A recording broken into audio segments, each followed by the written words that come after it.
recording. All right. So how's your holiday, Thanksgiving in the States?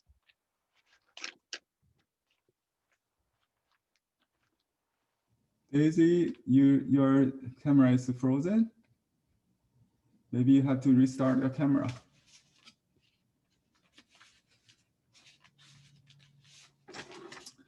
Okay, I'm preparing some papers here. I got unsized paper today. Did you get the handouts, everybody? If you didn't, you can download. You can read it on the online websites, because I realized that some of you cannot take attachment handouts. You know, that's why I don't like to use email communication. I prefer the website, the forum, so I can also update the material as we, you know, as I have any idea, I just keep updating that. If I send you the final version, it has to be the last minute one, because I just added a few lines today, this morning, I think. So if you go to the website, and you'll find the lecture notes, the most updated version. If you didn't get the email, don't worry. Let me see if I need to resend it, because I know someone didn't get it already. So maybe, let me see if she got it. I did not receive them. Okay, so it's not really my fault. It should be in your spam folder, or sometimes just the limit of your mailbox. You cannot take a certain megabytes, because these days, you know, the phone picture is like 7 megs sometimes, so it's kind of large. I cannot really have time to resize every image before I send it out. Anyway, if you didn't get it, I'll deal with it later. Or maybe Victoria can help later, you know, to upload the image to the classroom if you need. So Lisa, are you here? I'm talking about your handout issue.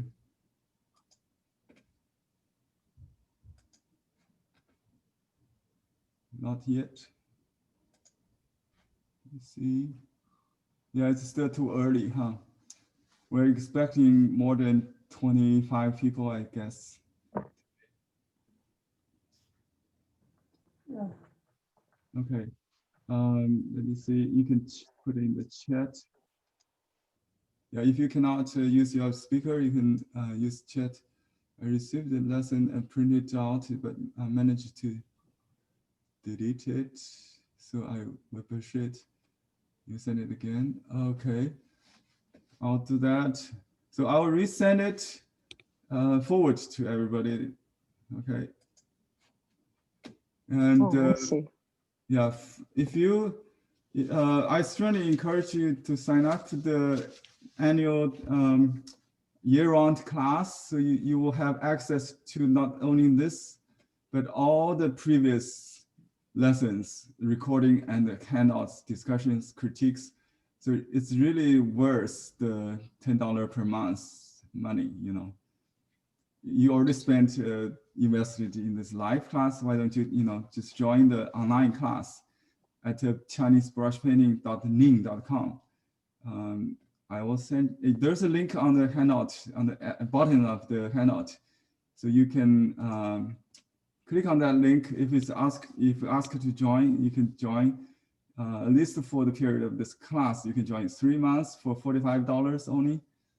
Or for 1 year, it's $120, but you know, only $10 a month. Or you can even join 2 years if you want. We don't know if we will be still around. Anyway, should be, right? We wish everybody longevity. Let me see. So I will reply all. That means to resend it, I think. Okay.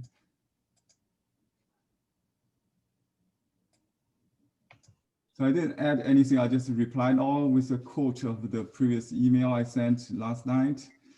I really wish you had just a few minutes, maybe we'll have one more minute to just skim the notes, because I did you get it? And did you get it? Check your email, please. Okay, the handout I sent yesterday, and maybe I just copy here as we speak. Let me see. I can send you the link to the website. Would that be easier? So for Daisy, you should just get to the online, the link, So you I did receive your email last night. That's the full email, right? With the handouts. Mm-hmm. Yeah, okay. Did you get it now? I just sent it to you right now as we speak. Is it the same as the one I got last night? Yeah. Yeah, I have it. I got it last night. Yeah. Because someone said they didn't get it. To avoid all this trouble, I send a handout only for those who are not a member of the regular class yet. If you still have trouble, I'm sorry that I cannot deal with that now. We can deal with the problem later individually after the class. Okay, this is Lisa Curry, and I didn't get it for some reason last night, but Joanne did send it to me, so I just said it now. Okay, thank you. Yeah, I really appreciate your classmates helping each other. Yeah, it really helps. Thank you. Yeah. Okay, so I'm fine now. Yeah. Okay, great. Yeah. If you have a study group, our website is like a study group. It's really helpful. Yeah. Okay, today we have a very ambitious plan. I don't know how to approach it. That's why I sent you all the ideas written on the online, so you can read it as a background knowledge. So I don't have to go through this in the class to waste your time to read it, right? Right. That's why, because if you, as I'm still preparing, you can just scan, just take a look of those pictures maybe, and tell me which one you like the most to do. Yeah. I'm going to pull out the image from that email and put on the lower left. See if I can do that. I'm having some technical issues here. I cannot see my, okay, here we go. Yeah, just to let you know that I was, I had an academic degree in archaeology and also in history. And I'm used to write essays. So before, when I take my history class, I always participate in class with writing. I write for each class a little essay and give to my professor to read it, because my English was not so good. And I cannot really express myself orally with those words, academic words, vocabularies. And so I really appreciate if you just, read I have spent hours to prepare those materials.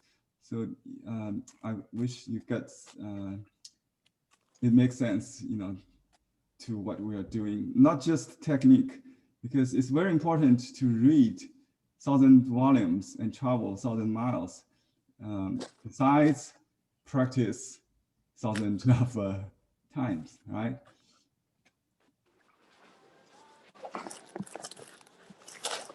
So I assume some of you have read the article I wrote. And do you have any questions or comments? Is that good or bad? To go in this kind of a style today. the formula is a technique, the past and present. Instead of we just talk about the artist, we talk about the technique. I thought your paragraph.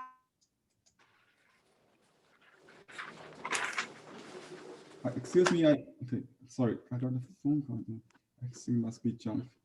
Let me turn it off. Okay, I got this artist painting on my screen now. Do you recognize this style? Let me see.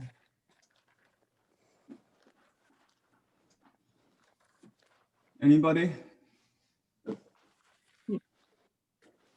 Like Mi Fu? Yes, very good. Susan, right? You're very Yes. good student. Great. Very good student. Yeah. Why?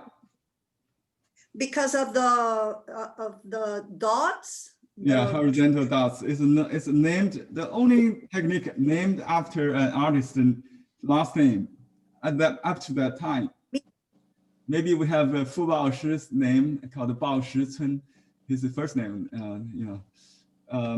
but later. So in the history of Chinese art, only one technique was named after the artist's name. And the name literally means rice. So if you put it on Google, Google will tell you the rice dot. It's not a bad translation, you know. It looks like rice, right? Or eggplant dots, to be more precise, right? Eggplant dots, yeah. Okay, so this was the first introduced, invented by Mi Fu, and later developed by many artists. So when we get to the 17th century, something happened, and we all have this this book as a result of that development. You know this book, Mustard Seeds Garden Manual of Painting, right? I sent you 2 pages for those who are not familiar with this book. The translation could be different. The letter Fu is more authentic. Fei is maybe a misread, I think. So for more educated people, they pronounce it as a Fu, but for common people, they will pronounce it as a Fei because it looks like a Fei, another character. Is confused with the other character. So his dots is called the 大米, or big dots, and the 小米, 小 and 大 also means old and young. So his son, Mi Youren, actually is more, we know more because he is a professional, he's a full-time artist. He devoted himself, he didn't get married, I think even, he just married painting all his life. That's what he does. And he only pursued his father's style. He elaborated it. So we don't have many paintings from the father of Mi Fu. Mi Youren is his son. Let me just go through some of the images here so you can see how modern it is, how contemporary maybe. If I don't tell you, just this is a detail of a large scroll. Let me show you the large picture. Wow. Does it look impressionistic? And this was done. Yeah. So he lived, I think, in 2000 Song, if I'm right, maybe later, end of Northern Song, I think. So it's about 1,900 years old, right? This painting. And you know, Xu Beihong, the master who did the horses, he was educated in France, by the way, and he called this painting or the paintings by Mi Yuren, the oldest impressionistic style, impressionism. And this is another detail of the scroll. And you can see the ambiguity, right? Ambiguity of the mountain and the trees. Sometimes they just present it ambiguously to represent the mist. The mist, and this is very impressionistic. I just read a book on Paul Cézanne and his rocks, and it talks about this ambiguity in his painting, because in 17th century, the French plein air painters have got a theory that you have to paint exactly what you see, even if it's elusive. If you cannot distinguish the tree from rock, just do so, just paint it like that. So in Cézanne's painting, you will see the tree and the rock are of the same shape and color, texture even, This is a Qibai Shi. Qibai Shi is my favorite, maybe most, popular modern artist, Chinese Picasso, someone said. Because if you ask anybody on the street in China who is most famous artist, they will tell you it's Qibai Shi. This was done in his 30s, 1928. I saw this painting in a local museum in Paul's, what's the Bar Museum in Anaheim, and this is the catalog. And on the handout page, I have a link to the museum where I painted this painting in front of the original. So I'm not going to demo this one today. You can watch that video. And because my folder is kind of disordered, I have to jump around over time, not a chronological order like I wrote. But some of these are not in the article, so I have to show you.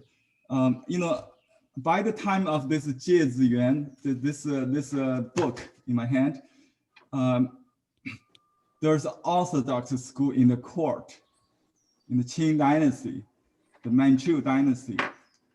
They sponsored the Chinese literati, unlike the Yuan dynasty.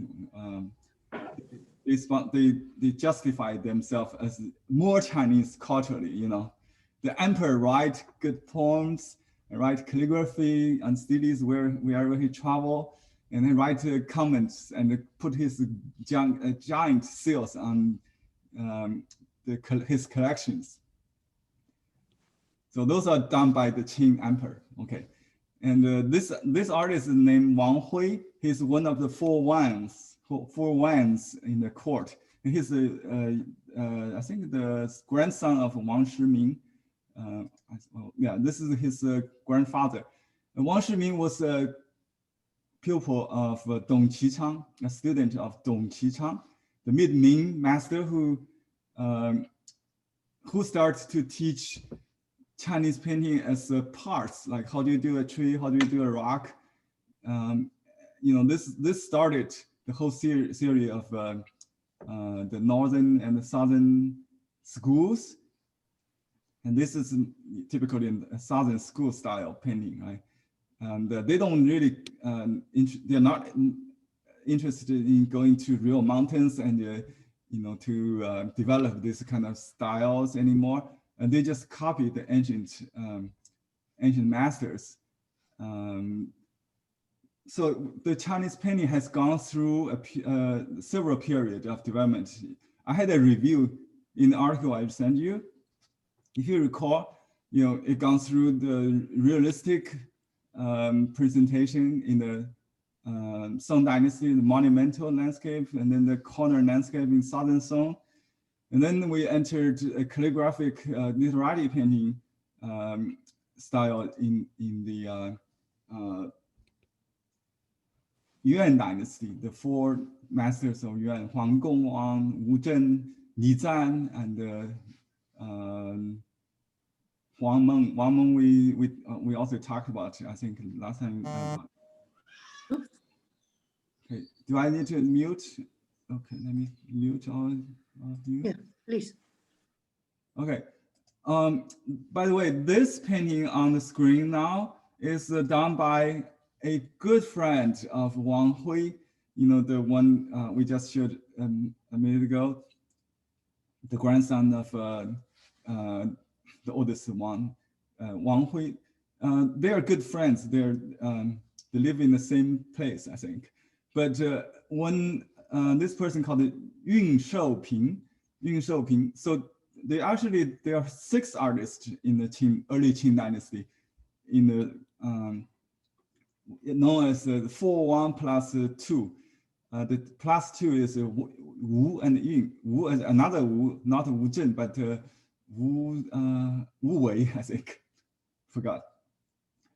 But it's minor important. But Yun Shouping is more important because he invented, I mean, he is the best in the flower and birds painting of, let me put myself on spotlight.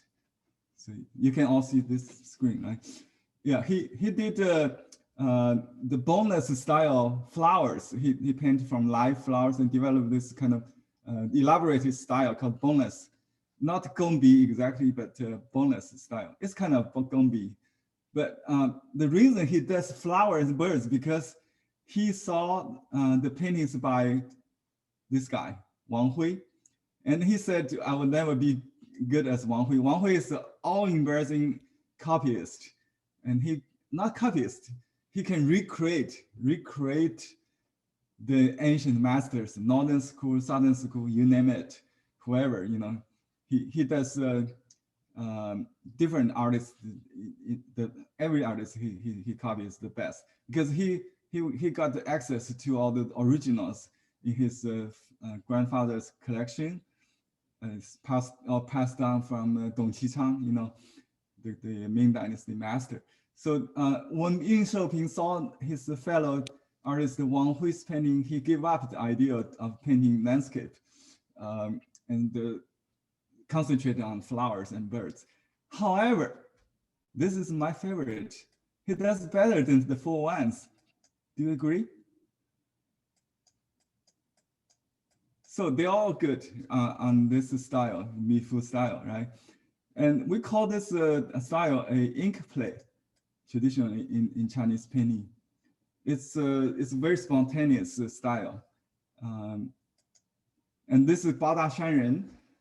You know Bada Shanren, the 4 monks, the first of the 4 monks, a Ming royal family prince, you know, just like Shitao and other monks, they didn't get, I mean, they basically a survival of the previous dynasty, and so they lived in the monasteries, withdraw from the politics. And Bada Shanren does really good midats, right? Oh, should I start painting instead of talking about it?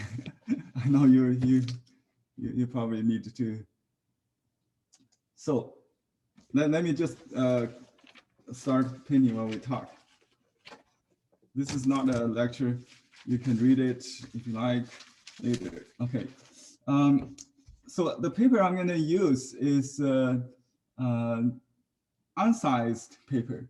You can use semi-sized, if you will, or any paper that's absorbent. And the trick I'm going to tell you is that you can crumple the paper. So, for example, I have a washi paper. It's very shiny. It's not good for landscape painting. And the other day, I had a class on birds with someone who only had this paper, and I asked her to paint on the wrong side. And there's another solution. If you have this kind of paper, or any paper, even good paper, I can do this. You just crumple it. I do not mean to, to make the kind of special effects with this lines. I used to do this, just paint the ridge of this cracks. No, not for that reason. But basically, you just make it into a better paper. You might ask, oh, can I make it flat? Yeah, you can, because we're going to wash the painting, and then you can even, I can even probably mount it. I can use a silicone paper to mount it. So you can wet mount or dry mount to make it flat. Traditionally, you can fold the painting and send it someone in an envelope. That's why Shitao and Badasan can paint on the same piece without seeing each other, because the painting can be folded. So I'm going to crumple my paper. This is a good red star Shuan. It's the best paper. But if you paint on this, I think it's a little bit too new. I just want to break in so that I don't have any fear. So you can actually just make a ball.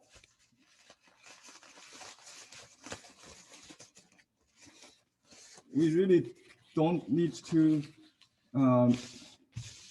have these wrinkles. So you need to, if you like, you can iron a little bit maybe. And the other thing we can do is to spray it and wait it to dry a little, bit, and you can paint on dampened paper. Not because here in the climate is so dry. Last night we have this Santa Ana wind. It's so dry. The leaves and the seeds falling out on the ground. I know it's so dry. My hand feels like that, dry. So I just sprayed a little bit moisture and let it relax, but not to the extent, well, you'll still have the wrinkle effect, but this creates some veins like mulberry paper. Yeah, if you have mulberry paper, you don't need to do this. You just use mulberry paper, number 2 or number 1, you can still do this to create this kind of texture, yeah. So I didn't really make it just soaked, because otherwise you have to wait long. I can use this piece as a blot paper to just blot in it, and then also make this piece a little flat. So this is the preparation for the paper. And we can make some antique effect also. So you paint like the result will look like an antique. Okay.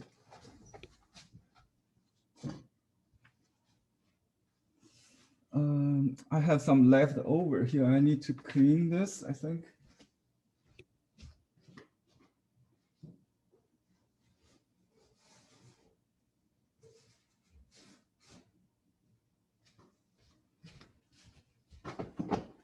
This kind of ink is no good, but you can use it as we call it the overnight ink.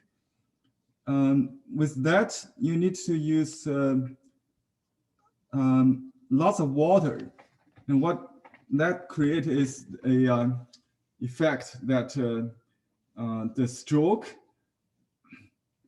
brush stroke will remain in place while the water smears. It creates a kind of misty effect. Also, I can show you overnight ink could also be advantages. So any problem in Chinese painting could be like smearing or too dry, something. It's all advantages. It could turn into an advantage of your style. So I'm using a combination brush. It's it takes a lot of water. It loads with a lot of moisture. You can use the combination brush, thicker core. I think we have that. Or you can use, I have a Mi Dot brush. It's a soft brush. Or you can use this regular soft brush. So basically, I think this one, yeah, this is the combination brush with a thicker core or a stiff core. It's a less expensive one. This is a more expensive, the rabbit hair combination. And I still have some peach sap glue here from lesson 1. You can see how I use it. It just helped to resituate the overnight leftover ink, not overnight, actually from the last calligraphy class we had by Victoria. So I just put a little peach sap, and I'll start just doing what we call this contour of the mountain. You know, so in this case, I really hold the brush very loosely and concentrate on I don't have to worry this little dots. You know, if the paper doesn't have these bumps, I have to make this kind of bumpy lines. So basically, you do it from top and to the left and then to the right, or you can do it just like continuously like this. Then remember the character. Even I don't see it in the master copy. I add it. It just remind me of the ridge of the mountain. You know, the Y-shaped split.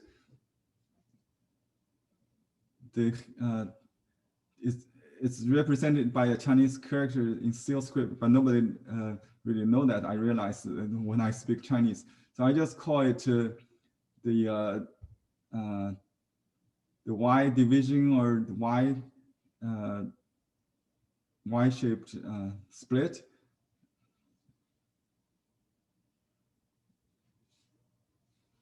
You really don't need to copy, you know, just I just realized I put the orientation wrong. It should be like this, right? But anyway, so I just demoed this little technique here.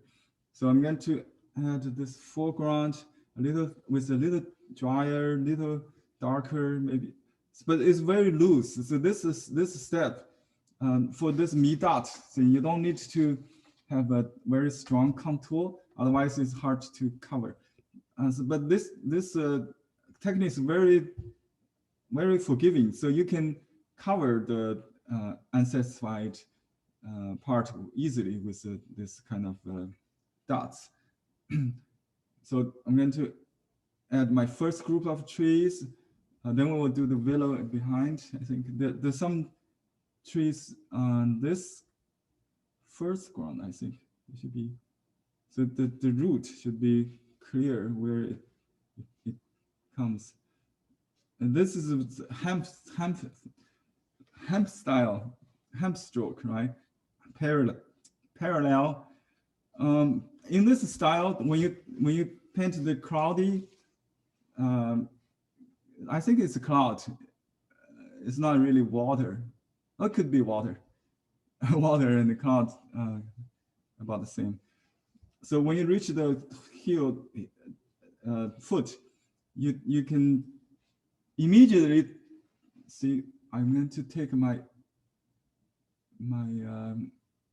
profile image off, so you can see my water. Okay, so I dip when the brush gets dry. Also, right, you can use a paper towel or you know, if it's not, to get lighter ink. I just dip a little water. I don't wash the brush. See, my water is let me see. You don't see that? Okay, now you see it. Right. So I just dip it in the, can you see it? Okay, this way. You can see how little detail. So I just tip it you see a little ripple there? Just the tip, okay? I didn't put it in the, and this will be very light. I know it's clean water, so you can see there's nothing, right? I just wet this area. And then if I press down, I have ink left over in the heel of the brush. This is a reverse gradation. Most teachers don't teach you this in their swimming class. You don't really know this until now, I hope. And then you keep going because the ink starts to get down. So you get light ink here, just do where it's appropriate with the situation. And then I use the heel again.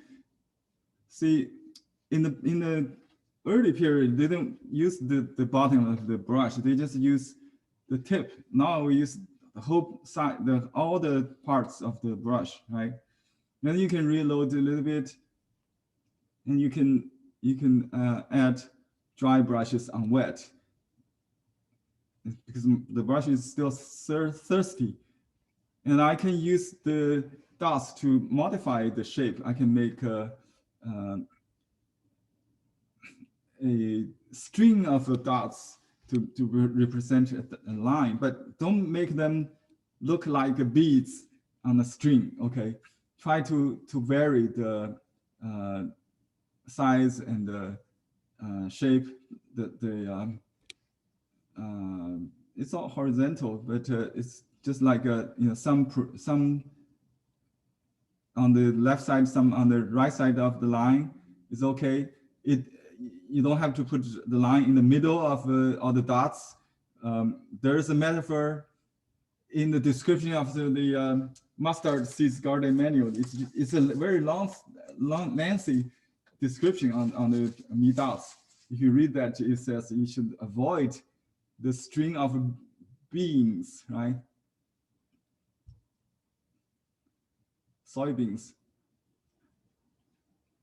The contemporary artists, they don't really paint the dots in all the dots in horizontal way. And you can even go like a vertical or slant. So it's really flexible. And if you paint with the broken dots, it will be Fu Baoshi or Li Keran, the contemporary art masters. But for another artist, I'm going to tell you the story and introduce him later. His name is Wu Shixian. And he does exclusively everything in Mi style, and become very successful commercial artist in Shanghai, the biggest commercial city in China, like in New York. So Mi dots could be very realistic, I think. We'll do that later. But this is more classical, so that's why I show you this. And see, this gradation, it just goes by itself, because I have the dark on the tip, right? So I dot it along this sequence. It's from low to top to high, and then I created this gradation. Now the brush is even lighter, so I can just add this lighter ones. So I really didn't do it here on the palette.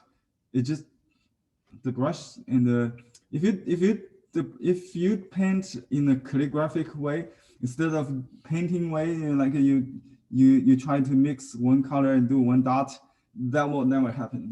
You will never get the natural way, and it will take forever to do.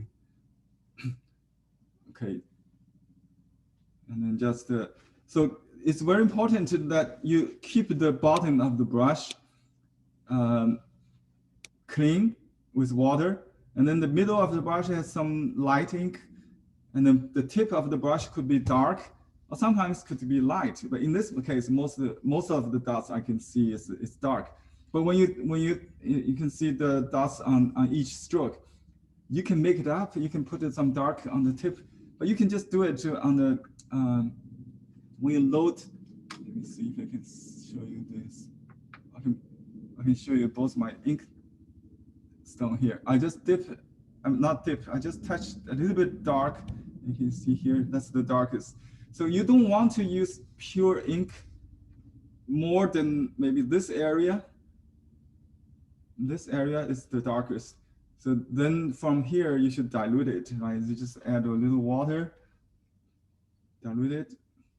So I'm going to get ink from here, not directly from the ink stone anymore. And then just put the best timing is before this gets completely dry, but not too wet. If you do that, it will create this kind of smearing effect. And remember this, what is this paper? This paper is the washi paper, the cheap washi paper, the machine-made paper. And it creates something really, really good, right? With this crumbled effect. So I'm waiting for this to dry. Maybe we just do another one. But it is very, very common that you break the wet, you know, maybe this brush could be a little drier, and you can put a little peach sap. Put some peach sap, and then ink mix.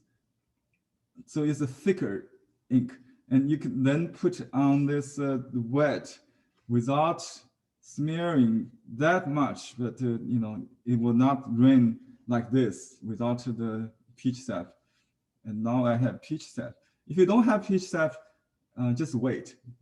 Just wait it drier, and then use, you know, drier, thirstier brush so you can control the smearing.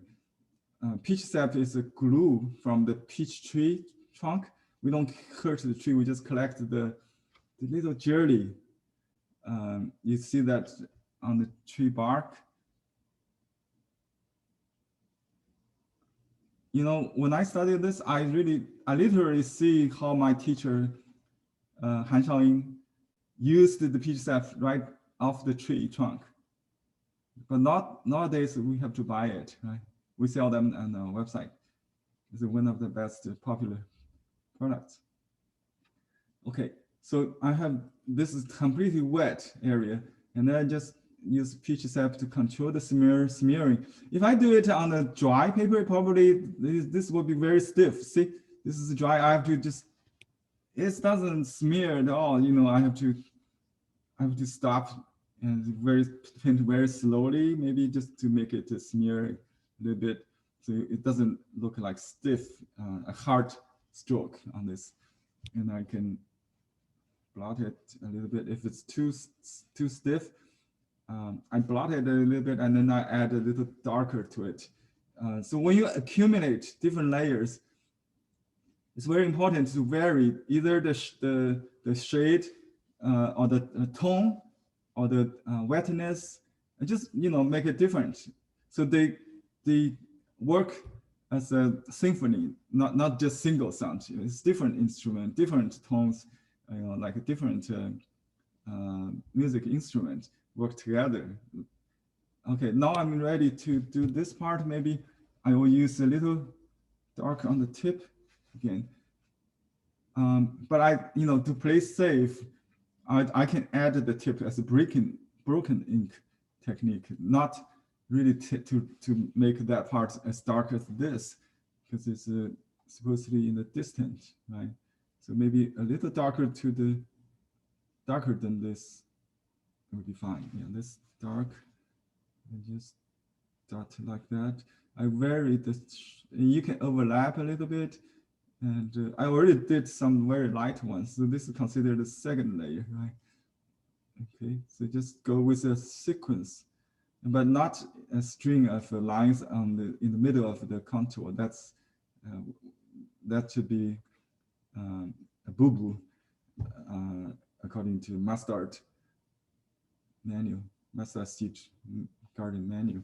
Okay, the last part I like to talk about on this painting is the distant mountain. You can use a single stroke without the outline. Usually if you use charcoal to outline this, you don't really draw the lines on the distant mountain.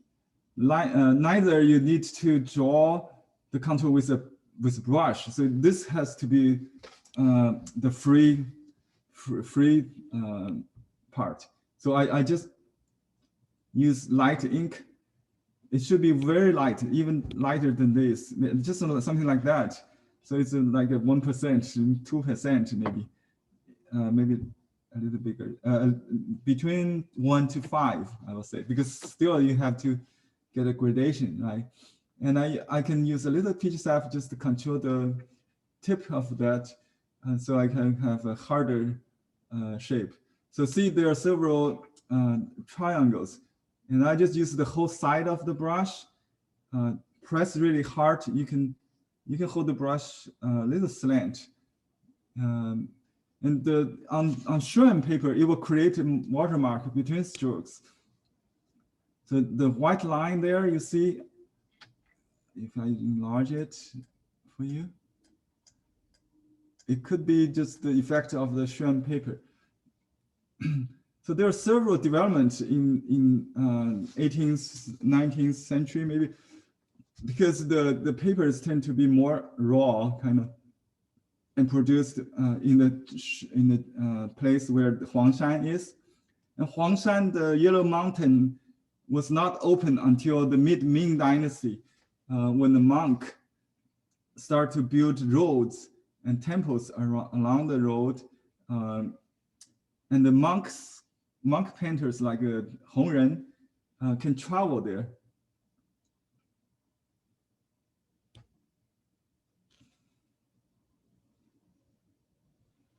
I really cannot really, control everything, but I try to just get, you have to do it in one stroke, whatever it is.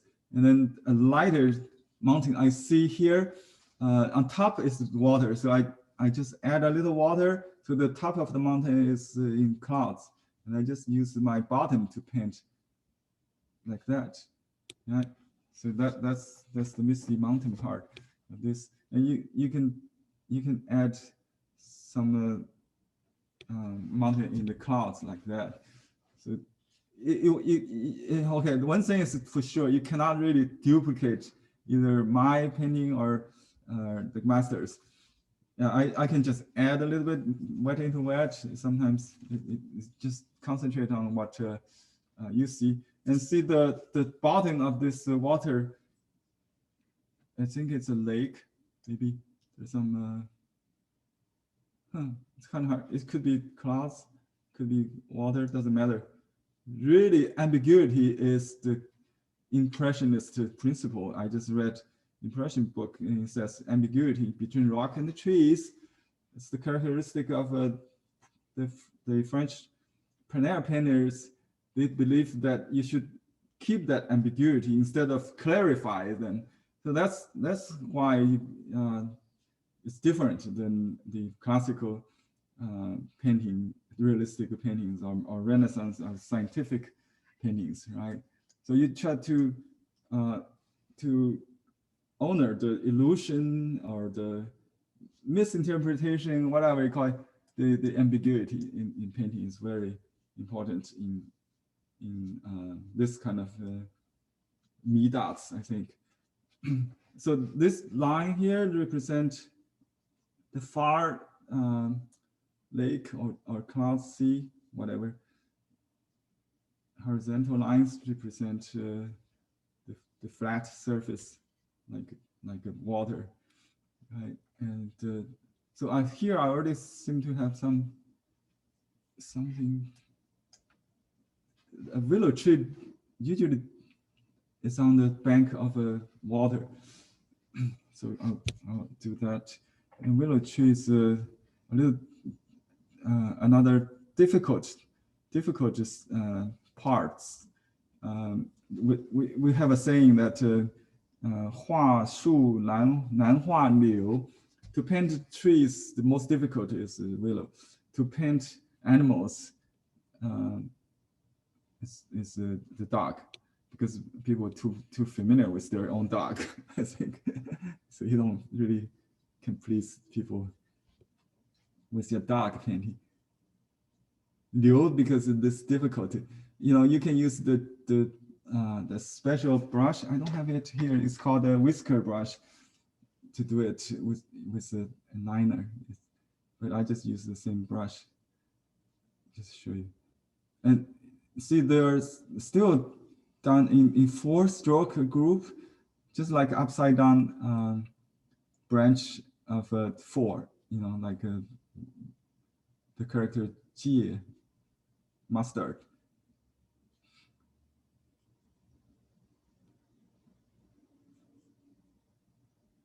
And there's some branches behind, maybe. Just suggestion. Okay. This is 八大山人. 八大山人 is a monk. 八大山人.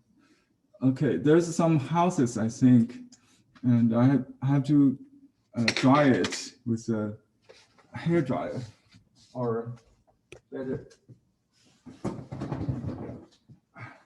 because sometimes with a hair dryer you have to dry the whole thing. And what about just a spot? You want to dry it just for that spot, then you can use an iron.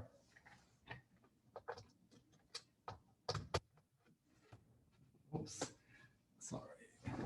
Okay, so if the iron is not clean, you can use a piece of paper to on top of it, just like that. By the way, I can make this wrinkled paper a little flat with the iron before I paint. Right? That's another trick. Just come to mind. Yep, I just flattened this paper a little bit. So another problem is solved. Okay, just be careful with that. So I do it a little more. So I can pinpoint where I want it to fix. So when you see something nice in this technique, use an iron to set it. You know, I could have done this before it smears so much. So you don't need the pitch sap. You use an iron, right? Now it's completely dry. So I just use single brush just to keep consistent. And here I have a roof top like that. You don't have to paint like precise, but just try to be calligraphic. So the line quality is very important. You do it with the calligraphy, like you're writing it with very certain, just from point A to point B without repeat or stop. You know, that way you get a sure stroke, sure mark. There's I don't see anybody there inside. So this is it looks like a waterside building with some structure under it, like that. So looks like a lake pavilion here with some balcony. Yeah, just like that. And just make up a little roof line. Can you see the details? Okay, I didn't get this zoom, sorry. So I really don't need to specify this is a bush or rock or whatever, it's just a vegetation, right? But you can put another layer just because it's too flat. You want to add a little bit dark, just to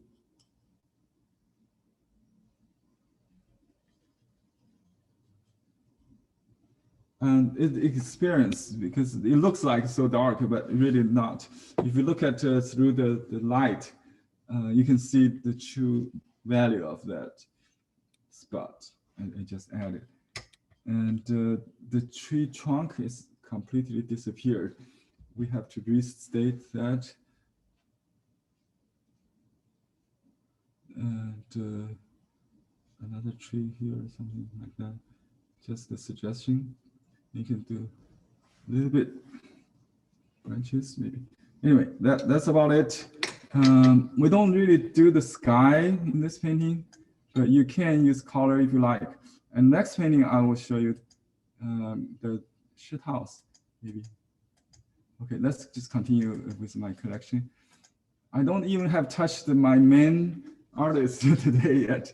This is our post-modern, I mean, how do you say this? Pre-modern painting. So this painting, maybe we can do it together with this one. So this one is from a collection of CC1 in New York. You know, from the same album we did last time. Not the last class in series 2 by Shitao. You know, the cliff dwelling hermit, the one with lots of dots and very cursive line kind of texture on the rocks. That's the same album. So that album has produced several masterpieces. Then this is one of that. And you can see a detail of this same painting by a screenshot I got. I cannot find anywhere else besides in James Cahill's lecture on YouTube. He has some unique slides in that lecture. I strongly encourage you to watch any of his lectures if you're really interested in Chinese classic paintings. He has some very treasurable stuff there. You cannot find even in the museums. And this one is his,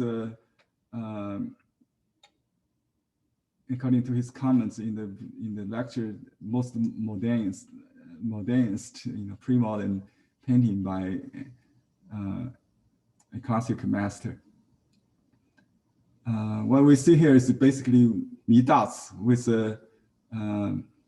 we call it pouring ink, but not like the contemporary master Zhang Naqian. He really literally poured the ink.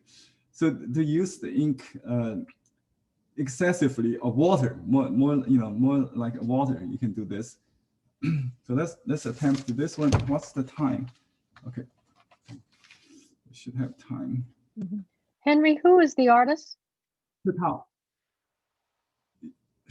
Are you familiar with Wei? Yes. Yeah. Thank you.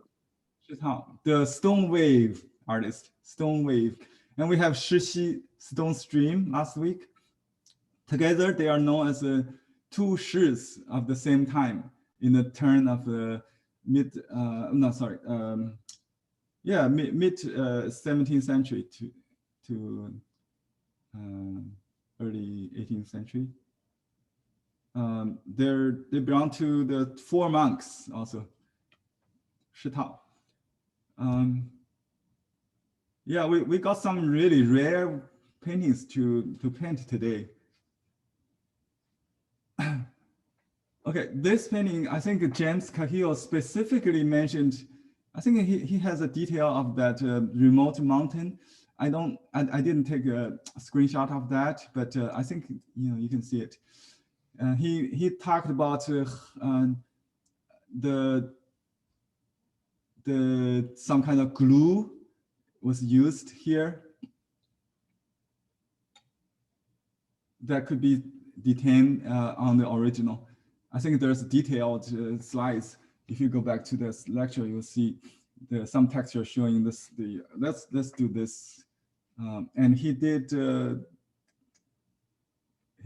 sky with white clouds. I don't think you can really see here. Let me show you. So first of all, I have to read the painting before we do. So when we do it, we have the certainty of that. So in Chinese painting, we do the ink first. The sky was added to the last.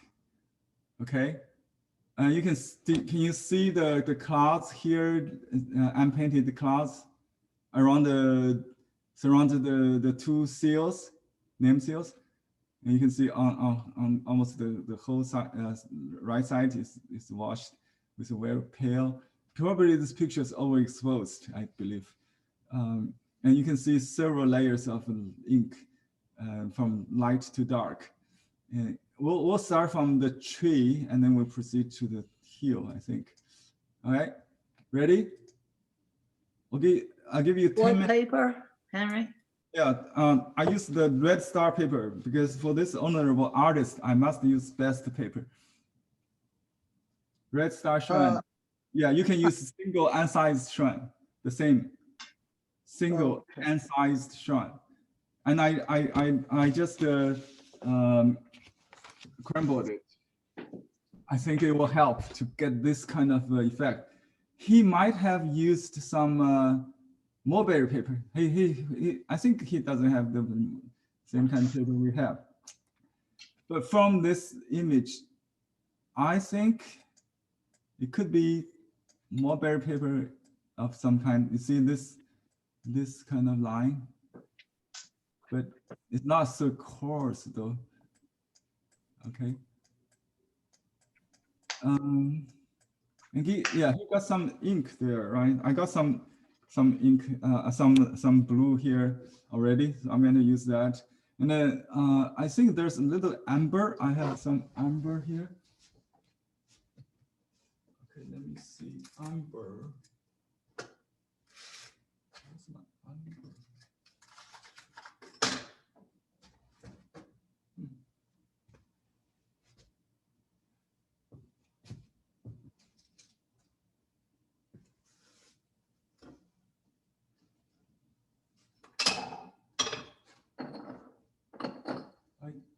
I have to use this. Okay, I got amber here.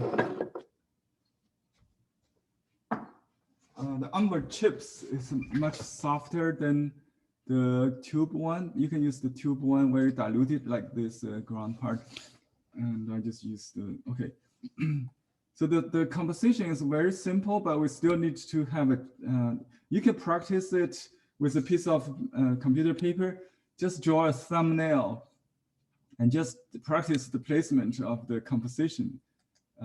So when you do it, we better, I will turn this painting off the screen. Yeah, you don't cheat. You don't look at it, and we just do it without looking at it. Okay, but before that, I will do a pencil sketch with you just to practice. Let me show you how to do that.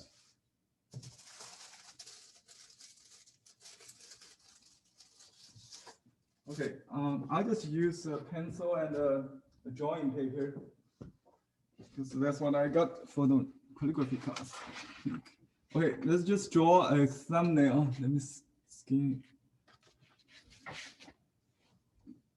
I focus on this. Okay, so you can draw a little square, a little round, maybe just like that.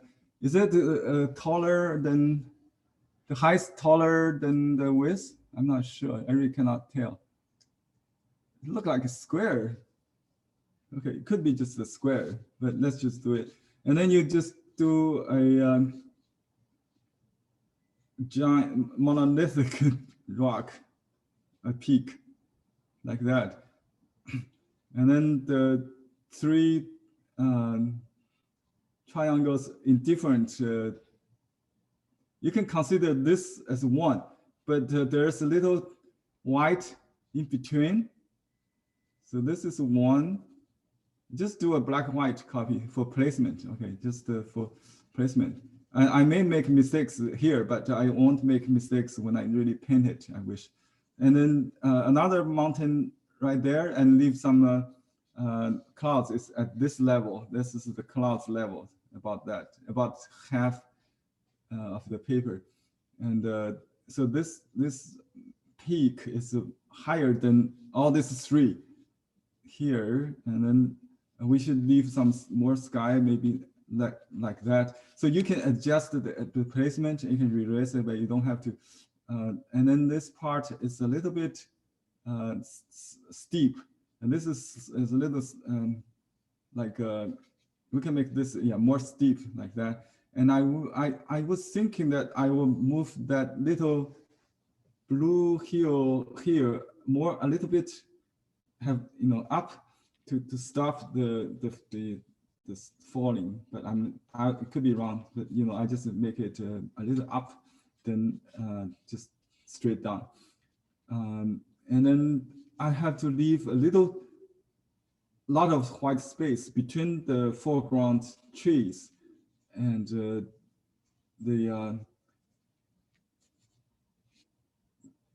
mountain. So the mountain foot is actually here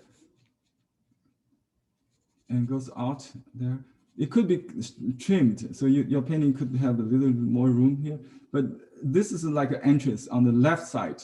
So the tree trunk, and there are some trees go outside the frame. The main tree is this one here. On the right side, a little bit, not in the center. We tend to do it in the center. And that's the one. And this is diagonal line. So lower on this side, going up. This is the four view, like 4 or 5 trees in a group here.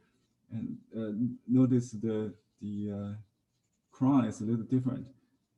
So this is a stopper for the slope down there. But this mountain is very soft under here, and there's a white space there, something like that. And this is just helping me to read it. Okay.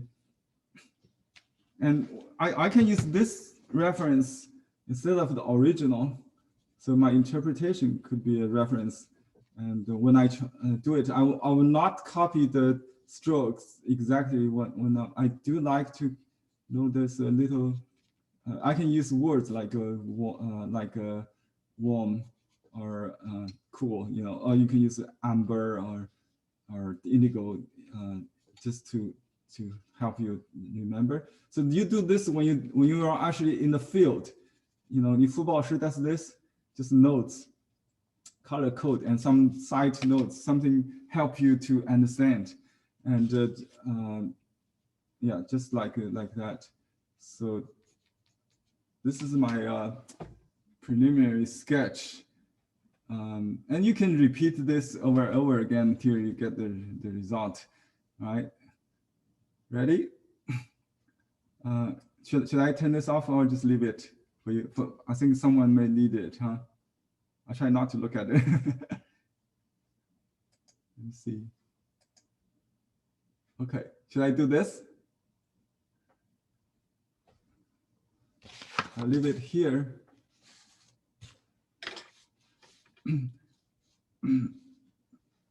My paper is a little taller, so I'll just leave more sky on top. How about that? And you can leave more space between the trees and the mountain. So this will be optional, yeah.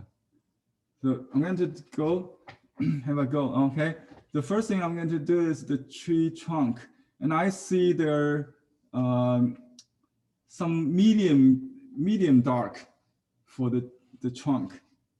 And this has to be done on dry paper. Otherwise, it will smear. If you cannot add the tree trunk when it's wet, right? So this part has to be done first.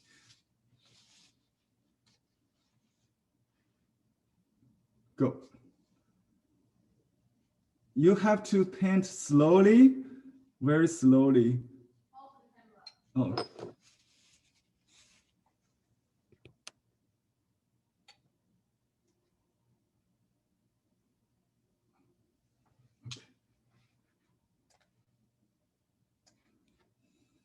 Okay. One thing that Li Keran, the student of Qi Baishi, learned in his 10 years what is called it? I forgot the word. Like you be a helper of your master and just learn from his daily life. Apprentice. Can you help me, someone there? How do you pronounce that? Apprentice? Apprenticeship. apprentice. Apprentice. Apprentice. Yeah, Nicaran was apprenticed, just like you grind ink for the artist and just watch him painting on a daily basis. And the teacher, because he doesn't really teach you stroke by stroke. At that level, Nicaran was already a famous artist himself when he became the student of Qi Bai Shi. And he learned that the master does very slowly, like this, very slowly. And although he writes in the end of the painting, he did it in one sweeping stroke. Like he said that he just painted Yi Hui, like in one stroke. Yeah, that's just an attitude. You don't to go back, you don't repeat, but the precondition that is you have to do it a la plama in one shot, right? Just like a Western artist, they say in a la plama. So in order to do that, you have to do it very slowly. See, I think I already got too dark. Too dark. Let me reduce that.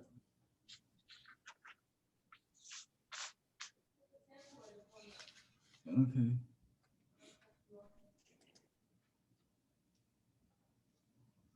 Yeah, I encourage you not to see the sample, but now we have to do it to someone rely on my sample. So I'll just copy then, just to copy. It's a composition at least. Okay, now I'm going to add some water to the brush and then starting down. So I get light to dark gradation gradually. Remember I talked about reverse loading the tones from light to dark. So I just exhaust the brush and I keep loading the water. You see my water loading on the side. So this is how I get the light. This is how I get the light, right? So it's from dark to light naturally. And then I see the problem here is this line is too straight, right? And the master has some branch to stick it out like that. That's one thing to break it.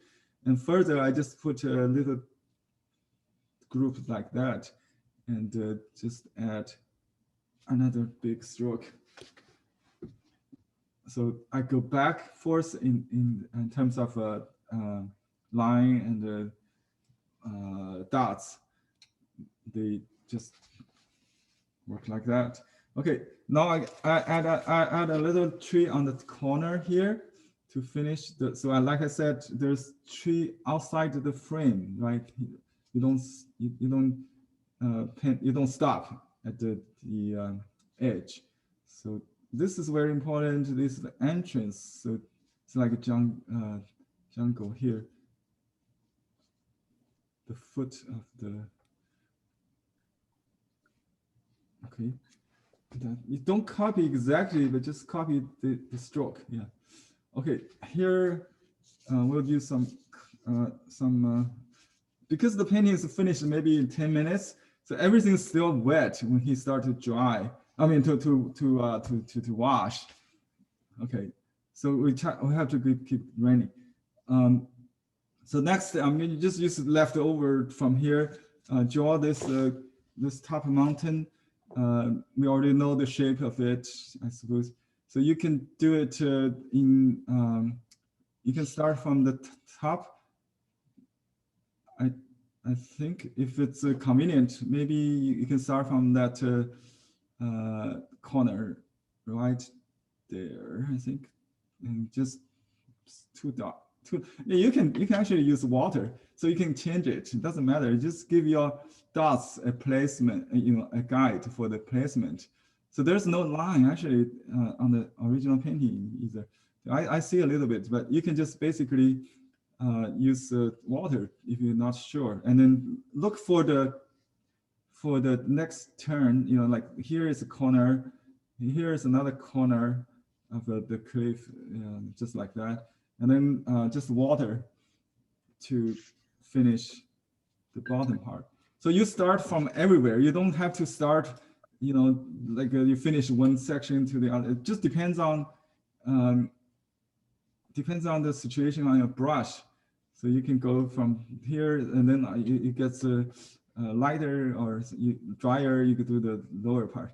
So this is how I do it. And then you see, I leave some gaps. I just you know, like that, and then I fill in with another round, overlapping with a little darker, and just like to fill in the gap, like that. So that creates interest, not just the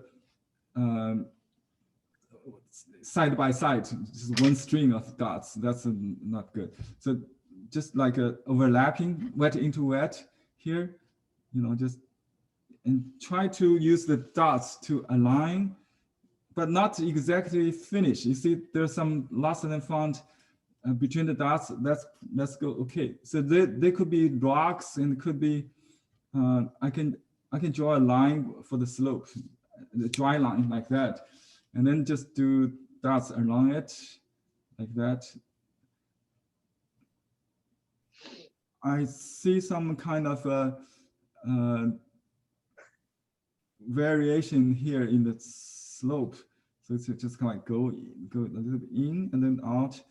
You try to simulate, but not if you didn't get it, you might have something better even. So you don't have to copy exactly the angle, the length, everything, but just try to avoid a single line. So there's a kind of cliff like that, right?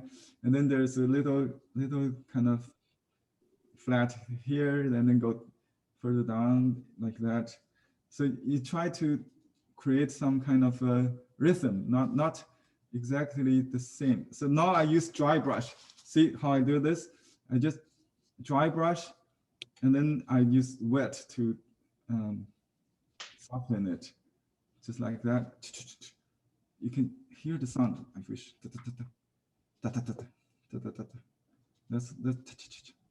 Let's keep quiet. You should hear the sound of the brush, the dance. Okay, and there's a lot of dry brush underpainting supposedly in this original, so it doesn't look like a flat. The light actually is formed when he washed. So you will see it will make the light, the dark ink lighter, and he just used. Oops. See, this is too dark, and then he would use water just to.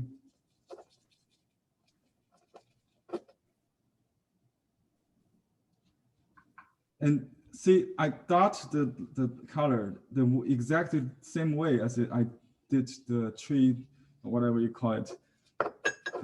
This is the. You see my color here. Okay, I'll just put here. So I use umber now. The umber concentrate here in this area, and then disperse. There's some white spot. You don't have to fill in, you know, between those between the dots, and I can even see some yellow. Okay, let me just add a little yellow, but avoid ink. That's another thing. You don't want to get ink in the yellow. It will be green.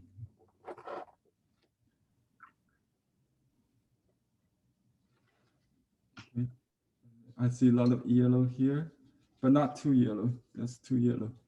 Just add a little. You don't have to get even. So that's the best part of Shuan paper is you get all the variations. On watercolor paper, everything tends to flat, because this will keep the stroke, the color differentiation in place. And I can just, you know, let the water, the very light color and of amber and the yellow, a little yellow. Maybe you can mute it if it's too intense with a little ink. It helps. So now I just remember what we have a class called the Neo Fubao Shi class. That's what exactly Shitao already did. Nothing is new in Chinese landscape painting. If you studied the 10,000 years of history, do we see anything new here? No. It's all in the history. They already did. So some artists said, I'm new or something. It's just a marketing strategy, I think. They won't tell you where the source of it. See, this is the bottom of that echoes the peak, right? And you can have some cool colors now. You can just add. I think he used the mineral blue and indigo mix. I can get a little bit leftover ink here just to put in the just like Zhang Naqian did. It's Zhang Naqian's best skill is to copy Shitao. Do you know that? He can paint Shitao out of his mind and to pass the keen eyes of Huang Binghong, his connoisseur for the Forbidden City. He will take Zhang Naqian's painting as original and buy it. Oh, that's Zhang Naqian's legend. So I just dot the color exactly like I did with the ink, with this mineral and a little bit indigo, maybe a little mix. My color may be a little darker than the original, just be it. I cannot really copy it. Even the artist himself cannot do it. Believe me. And I still leave a little bits of white, whenever it's possible. Otherwise, it will become a what we call a ink pick, 墨珠, ink pick. It's a traditional term for bad ink, like without if the ink is applied without the stroke, which is the opposite of the ink, it's usually drier, and you become an ink pick. It means that there's no structure of it. So leave a little space between strokes, it will help. Now the sky, this is the most challenging part, and today's main thing to learn. So we're going to do maybe in 2 steps to go easy. I just use light. I think Shitao just did it in 1 stroke. Yeah, maybe because it's still very calligraphic, but you can add to it if you know how to control the smearing. So I'm going to use my iron still on the side clicking. So that reminds me, I have a modern tool that Shitao doesn't have. I don't have to worry too much about the smearing here. I'm clean the bottom of the brush so it's clean. You see the lower part is basically water, and then a little bit indigo and a little bit mineral blue. I think you can get in the this set of 12. This is the number 493 for mineral blue, and the phthalo blue. Similar, but I'll use indigo, which is 495. 495. Okay. Here, it's wet on dry. All right. So I'm going to do this triangle, and I try to use the 4 strands of the brush. So I'll start from the lower part. So maybe just okay. Let me just do it.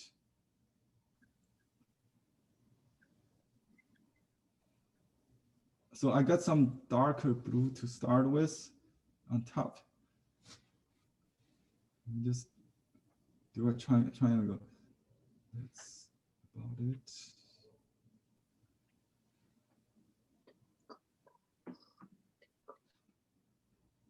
Okay, it just goes into the mountain, that's fine. And you can use a little peach sap. You want to control the smearing. Let me get some more indigo. Oops, it's got dry on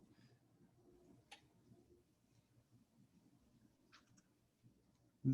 This box was opened during this class, the early part of this class. So it's new.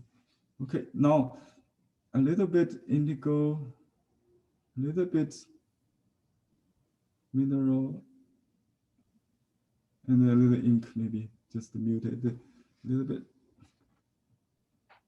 Okay, it's something happened. Wait, what do you do? Let me see. I think someone shared the screen. Okay, it's fine. Okay, look at this. And my triangle may be too sharp point here, so I want to modify that a little bit. I can still do that. Wet into wet, and just bring it down a little bit. And another thing you can do is to use a piece of paper to blot it. That's the easiest way to do. Instead of ironing it and blotting it, you can still work on it. Yeah, it's just like blotting. It's very, Chip actually does that with his shrimp painting. Okay, now the middle mountain is a little kind of needle shape. So there's a peak like that, and just leave a little white for the clouds. See, I got it, okay. And the final one, I see it's from here. So basically you need to figure out the direction of the movement. So I kind of cut in and then go east, go to my right, okay? So I cut in vertically to get that solid line. I touch it a little dark. You can get some, if you worry about smearing, just add a little more peach. So it give you more time to do it. I'm sure somebody will take notes and go rush to our website to get this peach sap, okay? Will save your life. Okay, now let's go. I go down first and then go back and then go just like that. Just so you plan your movement. So you do it without hesitation. If you do not imagine the movement, just like you do a aesthetic and what do you call this, a 体操, a set of movement you have to memorize before you go, right? Like sports, yeah, or even golf, you know, those kind of, you have to kind of swing in the air or before you do it, and then when you do it, you cannot hesitate, right? And you cannot go back. That's the thing. Just you cannot repeat. Even master himself cannot repeat. See, I got some raining ink here, so I'm going to wash the sky.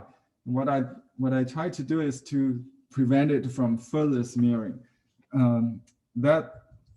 That's a principle that, you know, because the water tends to go where it's drier, so it will tend to bleed towards the right of my painting. Let's see if I can just zoom. Okay.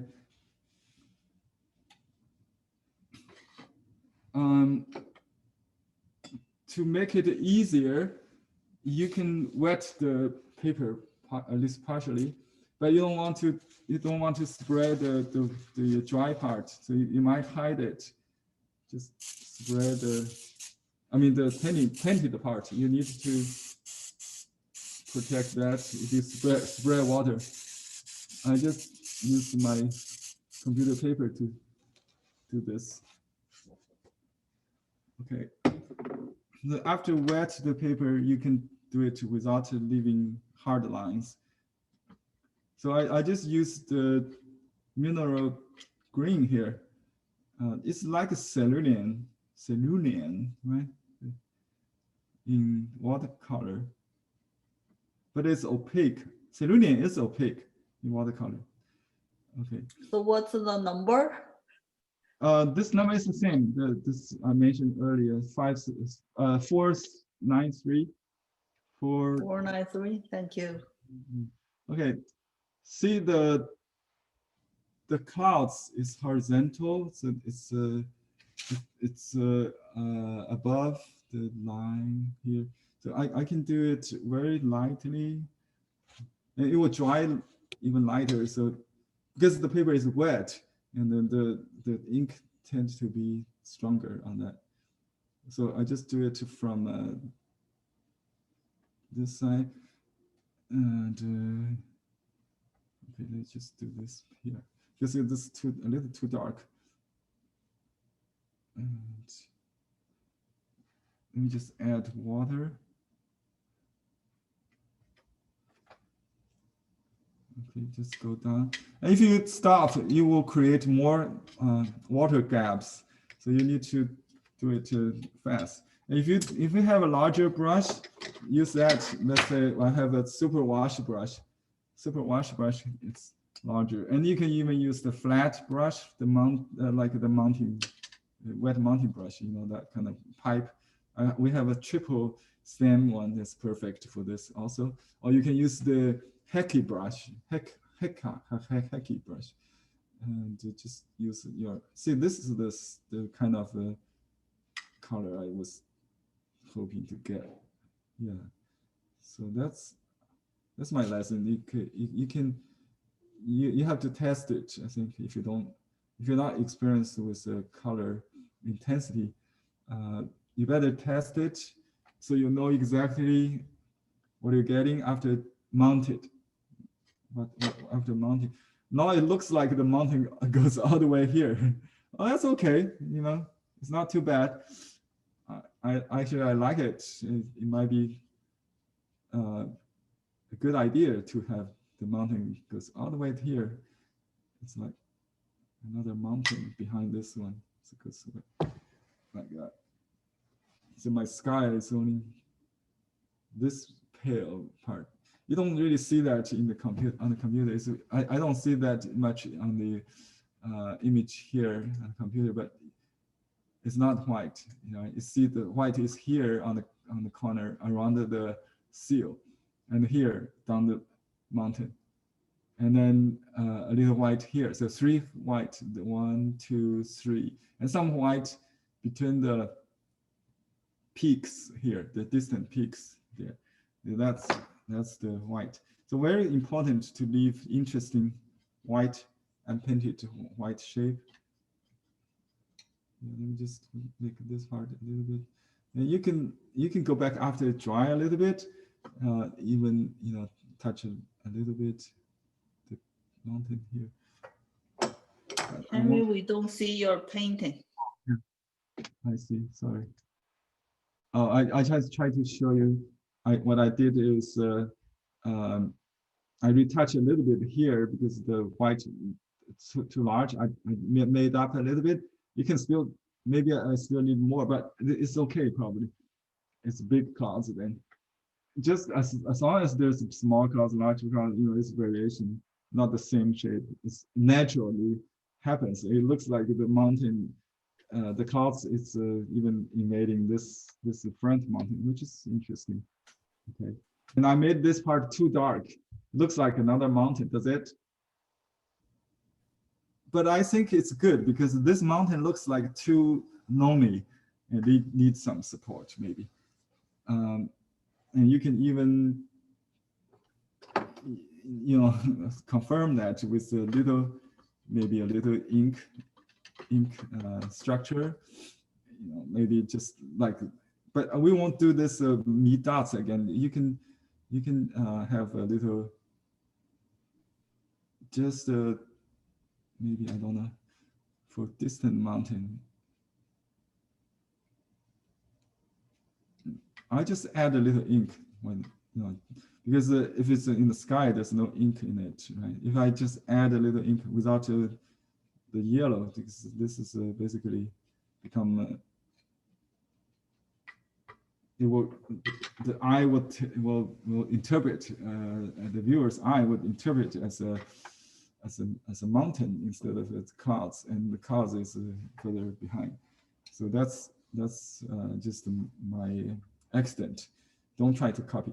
Don't copy. If you copy, you will, like Qi Baishi said, if you copy me, you'll be dead. He just made it to try to make a point. To learn from me, Qi Baishi said, you'll get life. To copy me, you'll be dead.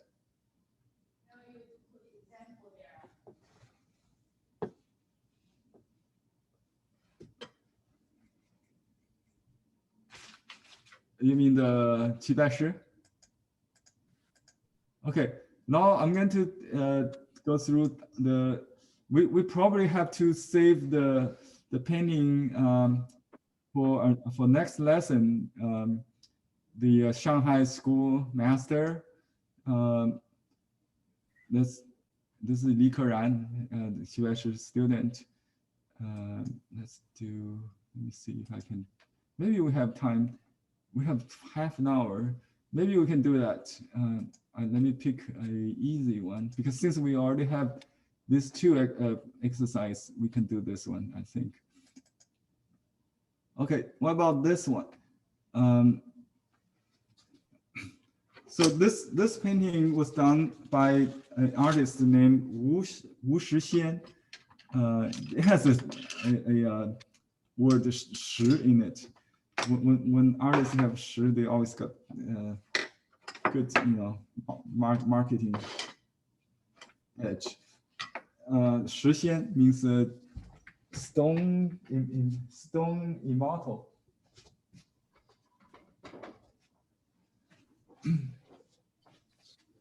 Okay, I'm going to show you something first.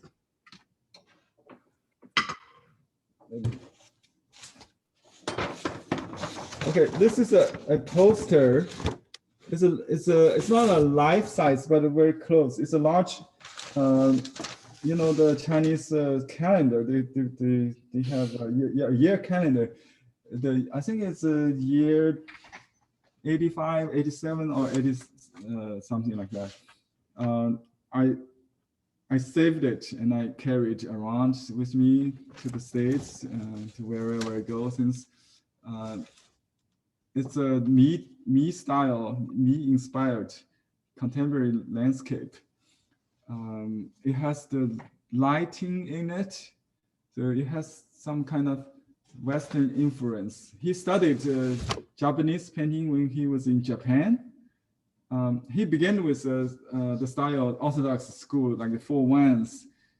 And as a commercial artist, it was not very successful. After he went to Japan, he learned from some, through Japanese painting, some Western techniques. And, you know, this part is obviously wet into wet. He wetted the paper to get this blurry mountain. And basically accumulate layers of wet ink on the absorbent paper. How do you like it? Any interest in copy this one? We may have to. There's that one. The Or small. the round. Okay. Beautiful. Thank you. Let me use the same paper without crampering, maybe just show you. Okay, let me take this away.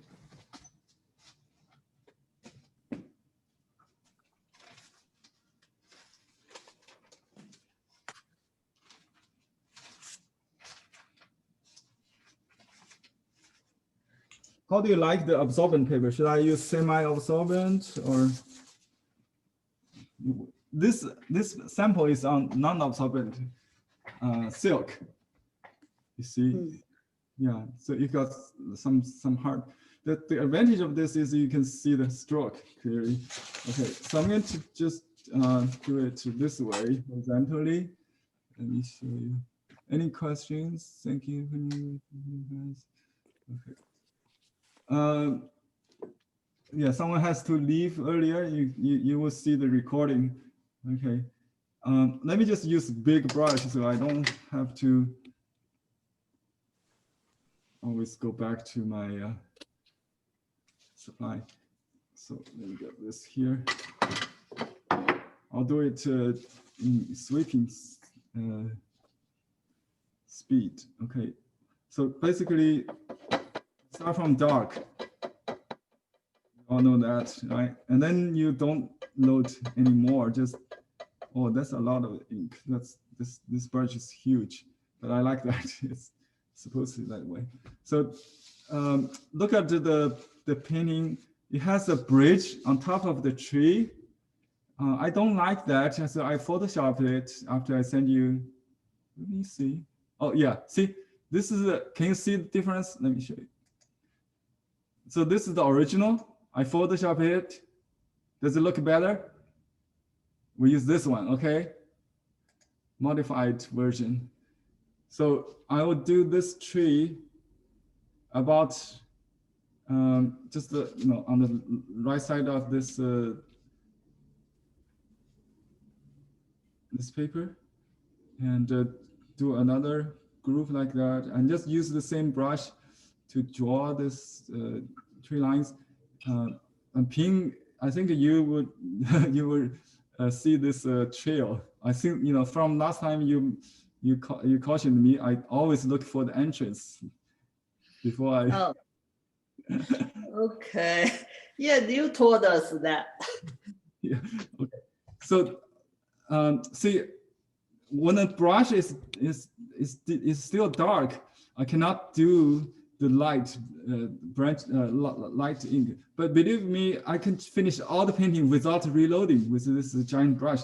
I just have to move around to do things that according to the situation, So I do this middle ground, which is smaller, by the way. The dots become a little smaller. It should What be. brush is that, please, Henry? This is a wrist brush.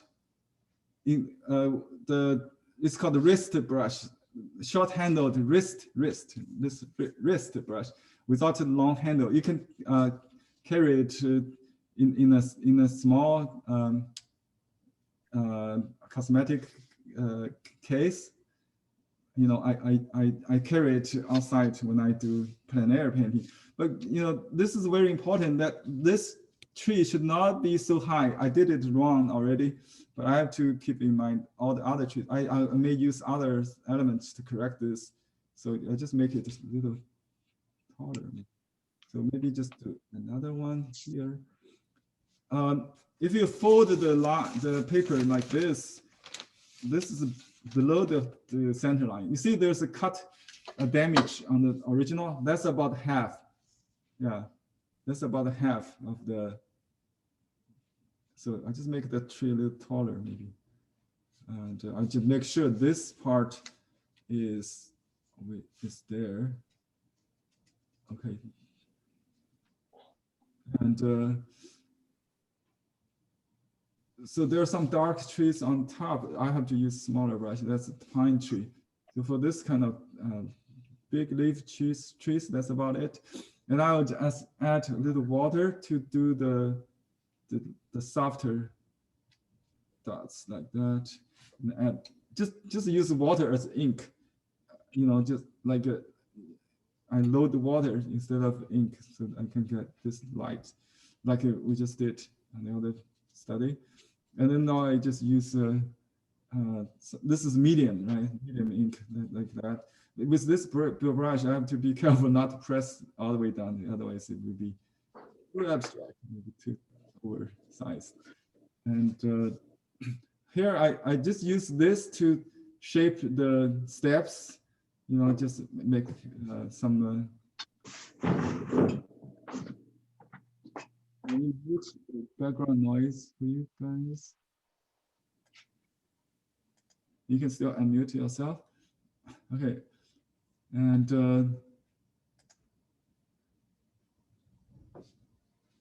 let's just add water to finish. I use the bottom of the brush to paint. So this is a soft. So when I have a soft tip, I don't worry about a hard edge. You know, when I just do that, it will not create a hard edge, right? And I purposely leave some gap, but you don't have to leave the really white. Just make sure this is soft. There's an entrance there, so is a trail can go through this between the trees, and then we have an entrance actually from this corner, not exactly on the corner, but a little higher, maybe just like that.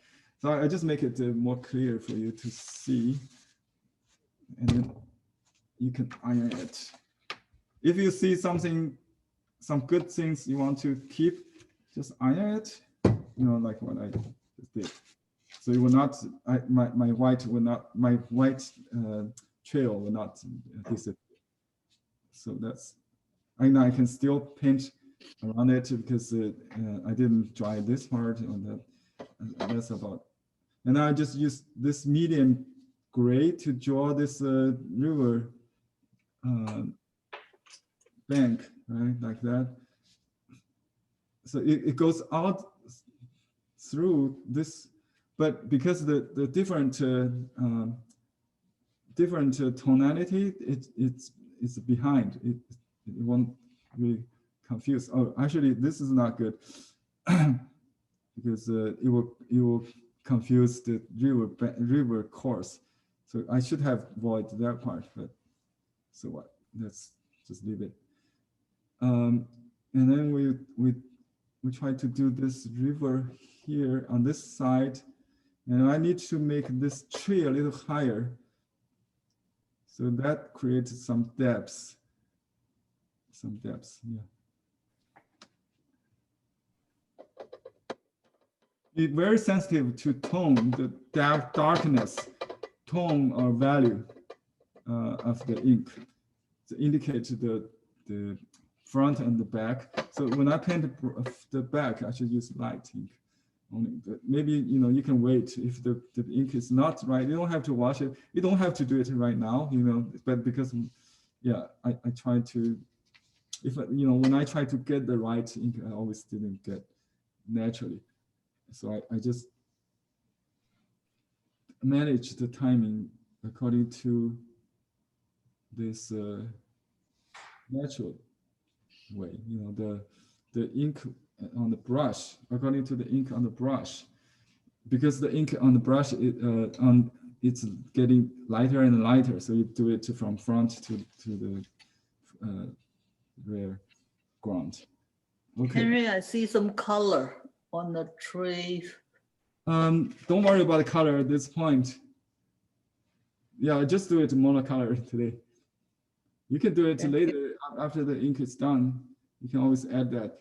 Okay, here's another thing. You might just turn the paper like that. Would that be easier?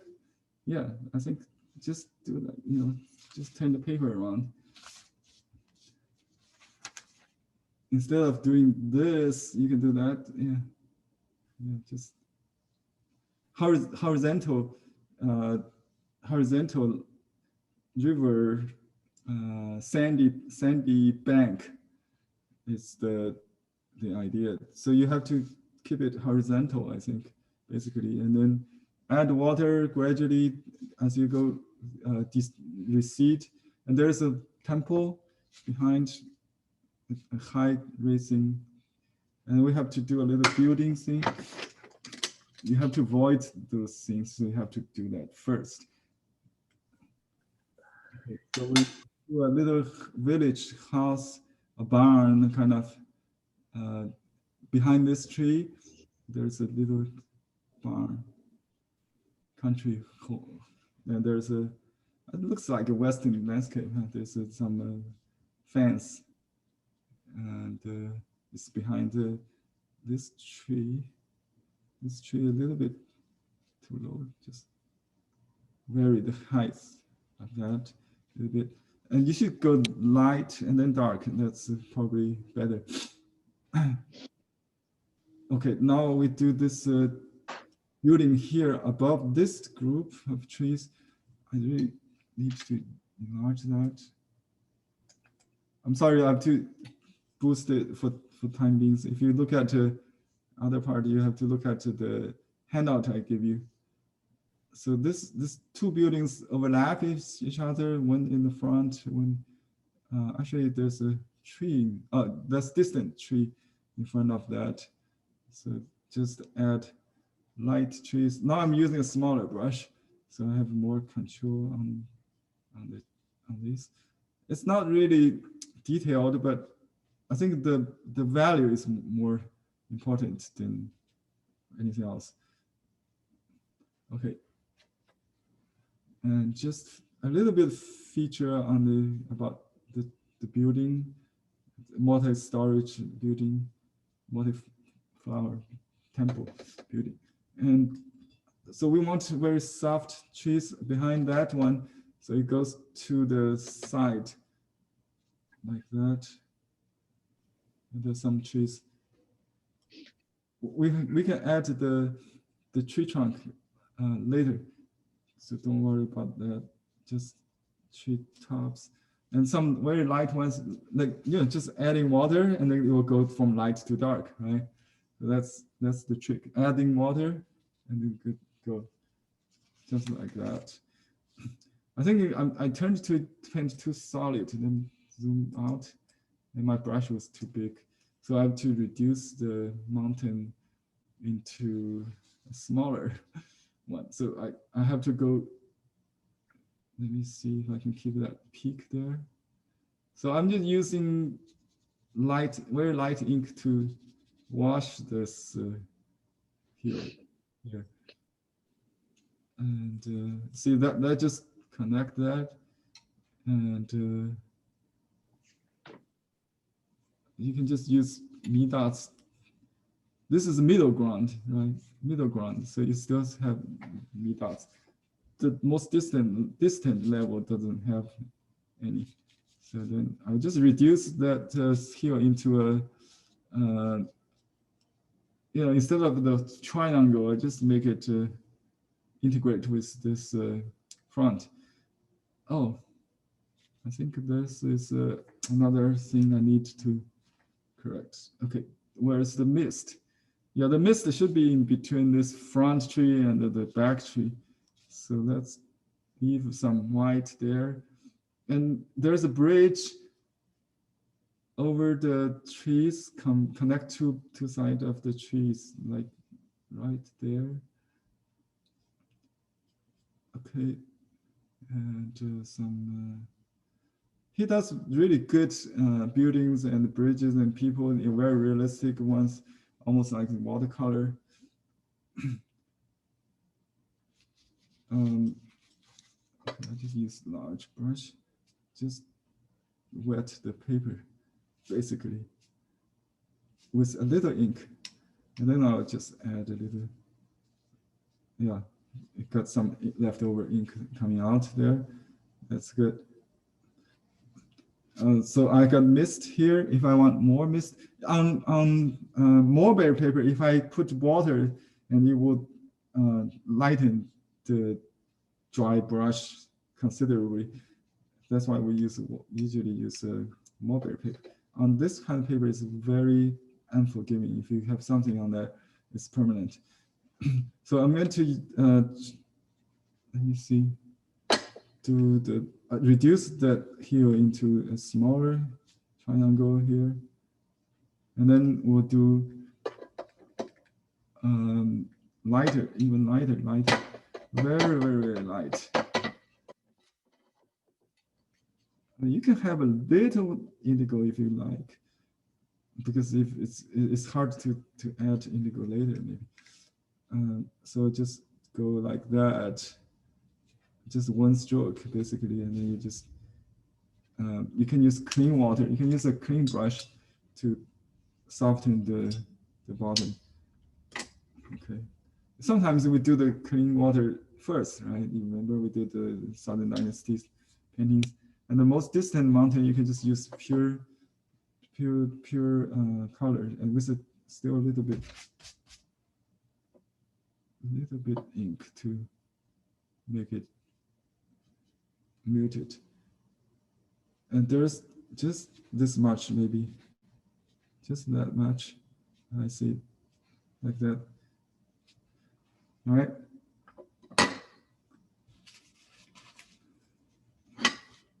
And here it's a big clouds, so we just use a light ink to squeeze that out.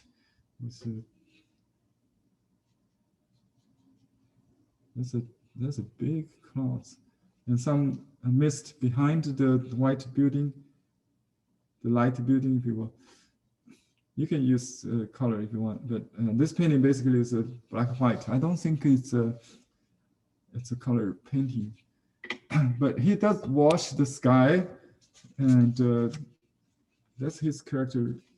So I just use clean water first, and then I use a little bit ink to continue on top of that. So I got the soft wash, and but sometimes we need to see the strokes. Like on this side, I will just roll the brush instead of paint it. You know, if I don't roll the brush, I break it easily. I tear it. I tear the paper easily. Very likely. I mean, not easily. Likely. I tend to tear the paper if I paint on dry paper with a wet brush like this size. You just break it. So I kind of roll it. Yeah.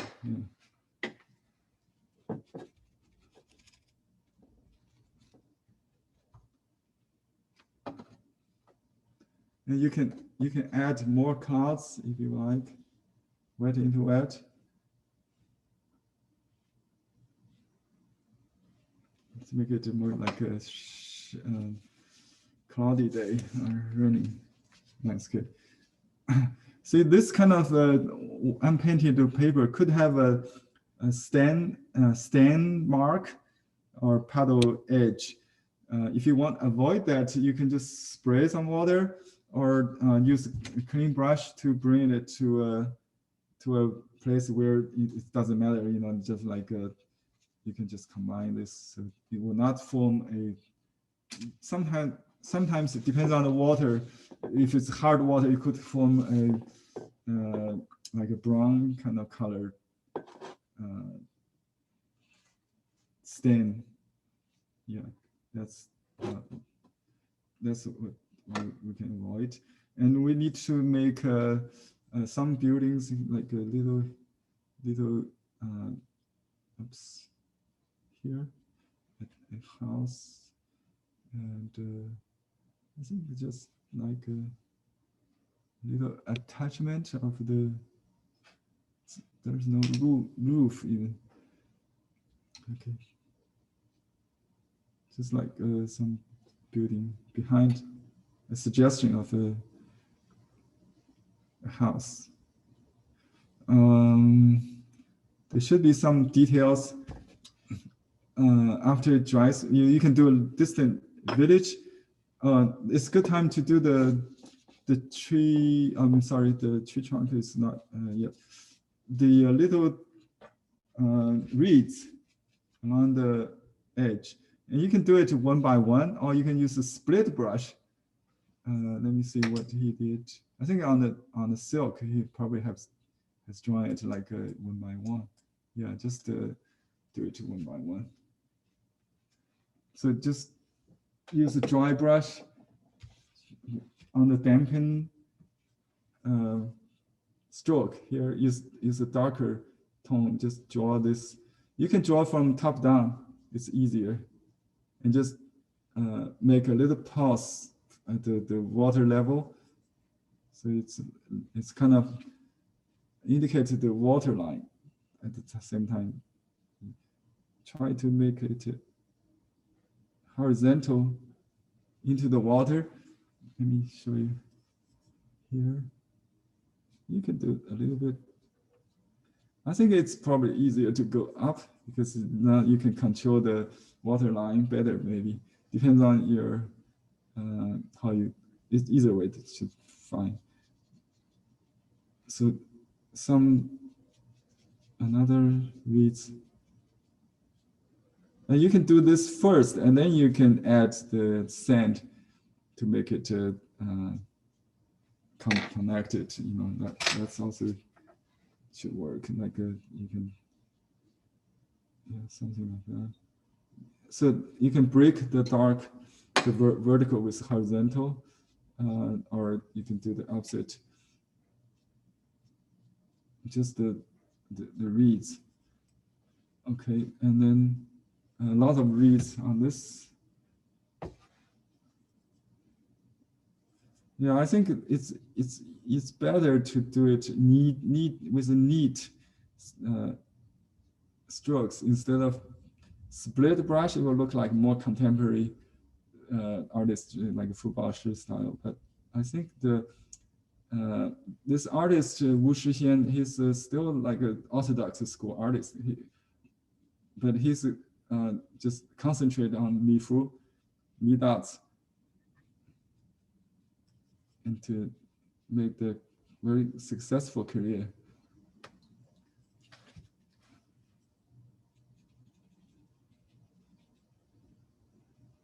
Okay.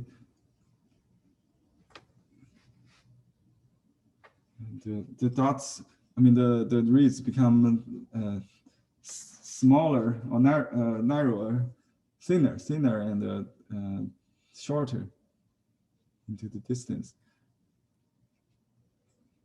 And you can make a little bit bolder in the river, in the branch, like here. It's the same thing like you do with the waterfall. You make a pin or 3 group, maybe somehow. Don't have to be exact, but that's the idea. Usually works. Large, medium, small group, yeah. And then you can make maybe another isolated one if you need. Okay, now let's do the boat. I have 3 minutes. I think I will finish on time. Okay, before I wash this water, I still need to wash water. I just do this boat so I can do the wash after it dries. I can use iron. So this is a boat, right? It's like a horizontal stroke with a raised end, maybe a little bit. And then there's a little cargo or whatever the shelter is. And then have a triangle opening entrance on that. And there's a boatman ship. So you can see the bandit gesture. So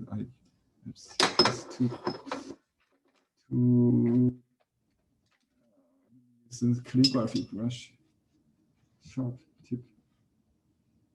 You have to wet the brush to get the sharp tip.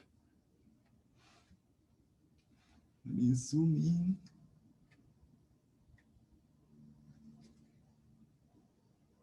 Yeah, remember I usually just do a triangular shape for the sitting poet. Should we just do that? I really don't like, because at this time the people they paint really, it's a lifestyle also by the the scholars. They do fishing. Let's see. Yeah, I just do the fisherman like that. With a hat, yeah. Well, you have to. There is a poem I like to describe, which says, I put on the end of the article later, after I sent it. It says,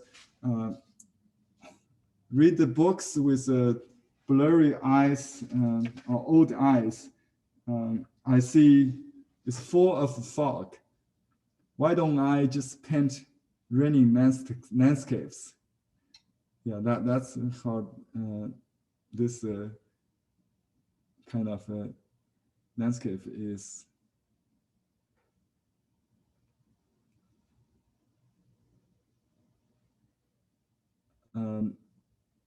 Let me read the Chinese so someone in the class may understand better. 老眼看书全是雾，老眼看书全是雾，模糊只写雨中山。Old eye read books full of fog. Ambiguously, it only writes about, because write and paint the same verb in Chinese, only writes about rain in the mountain, rain in the mountain. So that's the title of this painting I will write later. Let me iron this to try. I can just use a piece of paper. I can use a clean paper. I don't worry about some stains. It could be inspiring.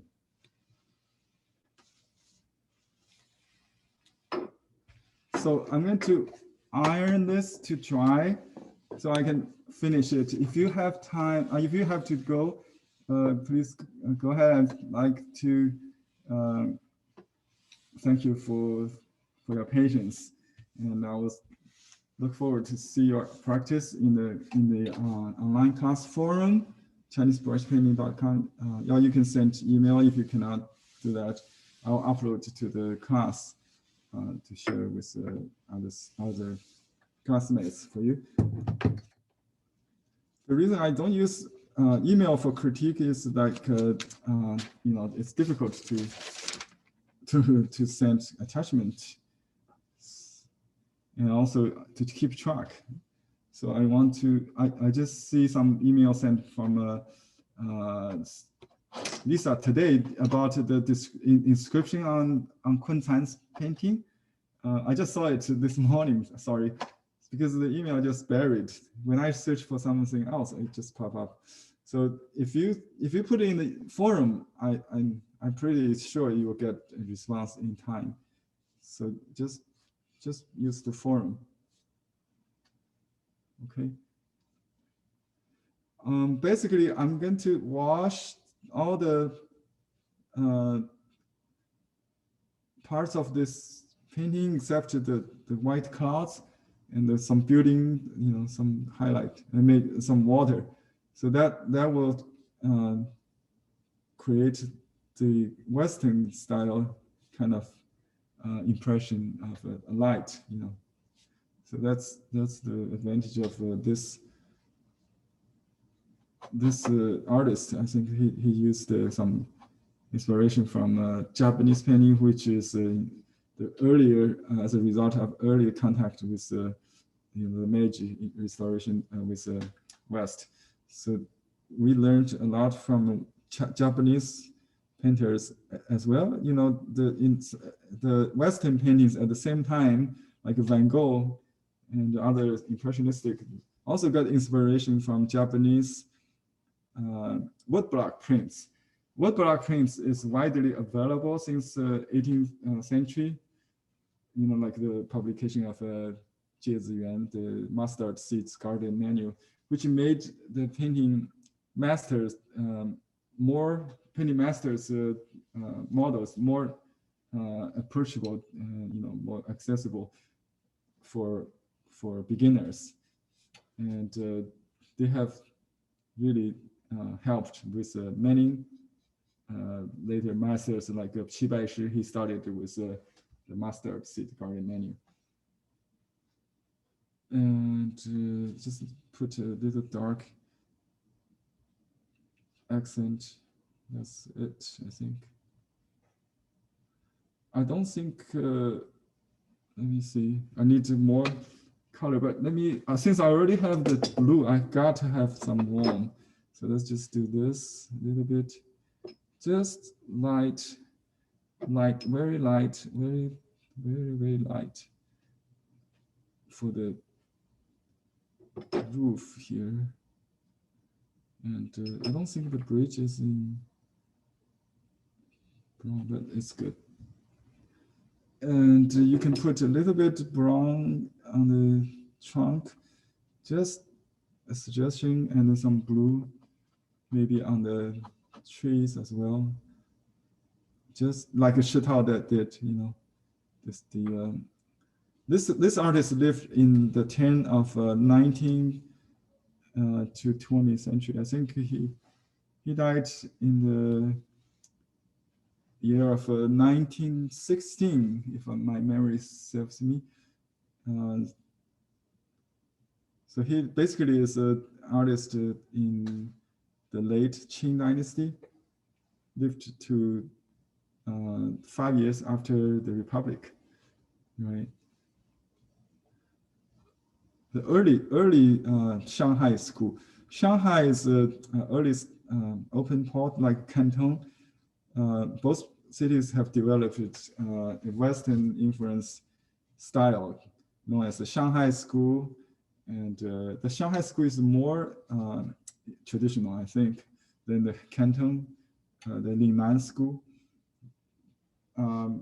Both of them have influenced by the Japanese painting, which had adopted some Western concept of a washing light effect. So let's see this painting here. Oh, we got some buildings here to finish. I see some kind of pole here. Is that it's not an electric, it may be a banner or something, in that usually it was in traditional painting. It could be. Henry, are you going to add the pine trees on top of the mountain and back? Yeah. I forgot. There's a lot of details I forgot. Yeah, no, I didn't forget. I just didn't have time yet. Okay, thank you for reminding me. Let's just finish this village or inn first. Okay, this is a tall something. I think it could be the mask of a boat, you know, because it's a river inn. Yeah, I think that could be that could be the case. And just do little roof there.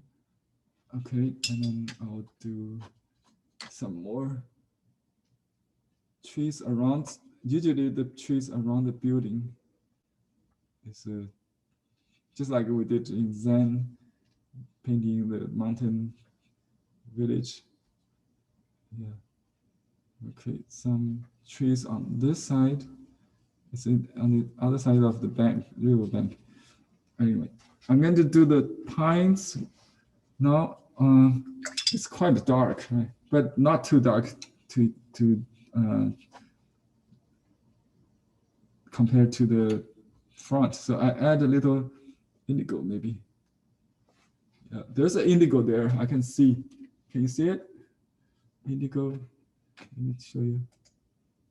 Okay, I'll do the trunk and then the needles. I'm ready to dry this. Another thing is this, if I keep on one place, you might got some hole, you know, that kind of texture, because you have to keep moving, I think, when you dry this. So I'll draw this pine here in this place. Let me see, it's not too high, not on the peak, right here in the middle of the mountain. And just draw some groups, like some close here, some and another rise. So there's a three, maybe two groups here. I can see. Just dot with a split brush. It's easier. Okay, and you can go slowly. I don't see the horizontal lines, but it could have that. It should have some. You can have horizontal lines, a little thinner like that.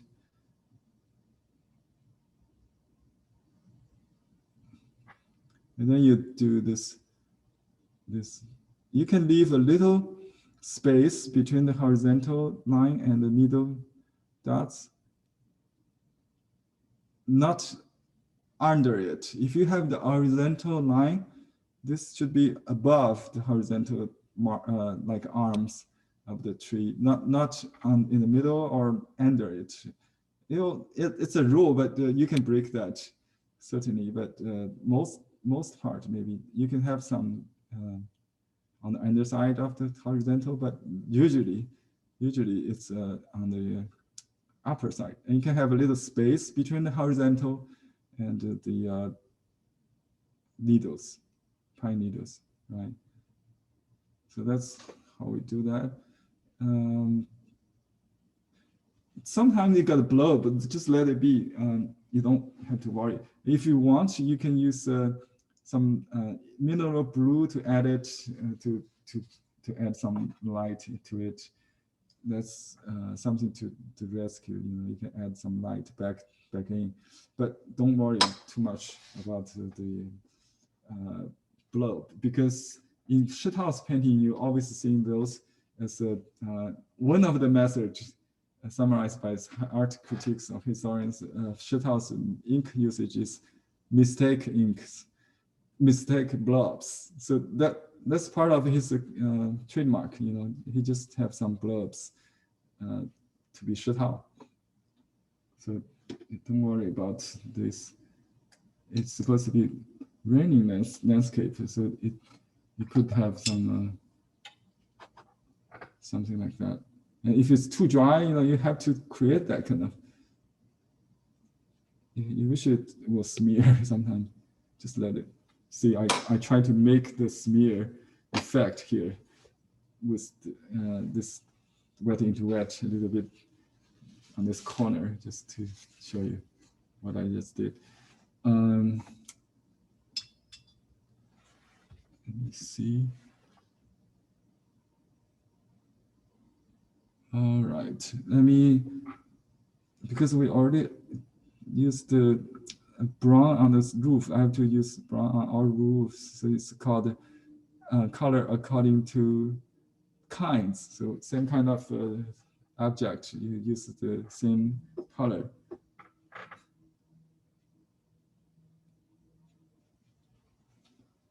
All right, here, it's just I have to color all the roofs. This kind of too dark, huh? Yeah, I wish it's lighter. And what we can do on if it's on the mulberry paper, I will just use water to drain into the ink to make it light. See if that happens here. Maybe not. So that can create some kind of a misty effect. Just use light. Use water to lighten an ink, which is too dark. It's not working on this paper, on the rice paper. Mulberry paper could work. And let's see. Here we need to define a little. The river goes behind this tree, whatever, just a little bank, and with some reeds to behind that. And the river actually is washed in gray, so I'm just filling that blank. Okay. Yeah, that's the problem is, when you wet some area, it's always create a confusion. It looks like something. Oops, got some ink there. Something dark. So also we may create a water pool puddle line. So then you have to wash the whole area until you reach some edge. You don't mind that happen. Okay, so let me see. Yeah, I see some shadow under the tree. That's probably needed to add. You can just add a little shadow there. You can add with a little, you know, whenever I add it, I just use a different tone. I can use a little color, just a different, you know, every time I accumulate a layer, I just use some variation. So that creates some combined effect. Instead of just repeat what you had before, you can use a different tone, different color, different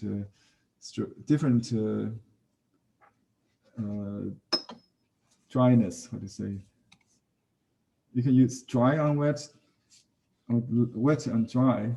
So, one thing is to add this entrance before it's too late. Okay. It's already dry.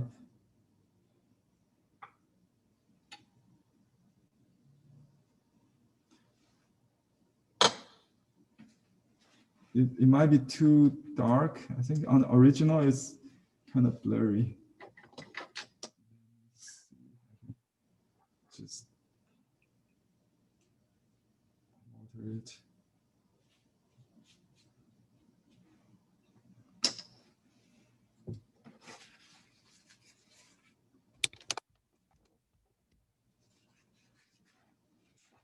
I'll just blur it so this is not too stiff. And I use a blotting paper to blot it. So that become lighter. See, a lot of artists like to use blotting, especially Prince Peru. Peru paints on very non-absorbent paper, and he probably paints with like medium dark always, and then when he wanted light, he just blot it. So he can paint with 4 strands of moisture instead of dry brush. So he got very clean strokes, but not so so wet, you know. So yeah, that's the. Oops, I got some stains on the back of this. Oh, that's too bad. So this is another incident you need to avoid, because sometimes you got some ink particles on this. So when that happens, you can just make it into birds, or UFOs. There's not much we can do. Just let it dry. Maybe, you know, hopefully it's just a pastel kind of thing. We can dust it off. But if you add water, it becomes an ink mark. So we have to make them into birds. Do we have birds on this one? Yeah, or just like this spot. You just add something to it. You know, you don't. This is just the water stains or some mold, whatever. You just add something to stare at to the painting. Either you don't worry about that much. It's, you know, if someone appreciates the original painting, they always have this kind of thing, and you can easily remove this kind of mark with Photoshop, but you don't have to. Just avoid that kind of thing using a clean pad. Yeah, this is very common. Okay, so let me see if I can just mount it so you can see the finished painting. Okay, I add a little color to the people here as well.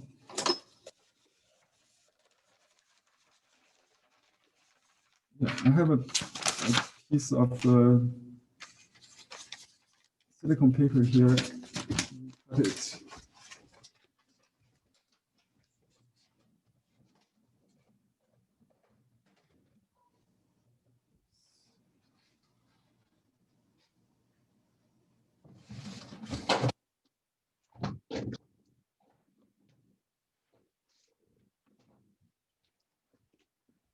Okay, I just cut it into the size of the painting, otherwise it will stick on the pad.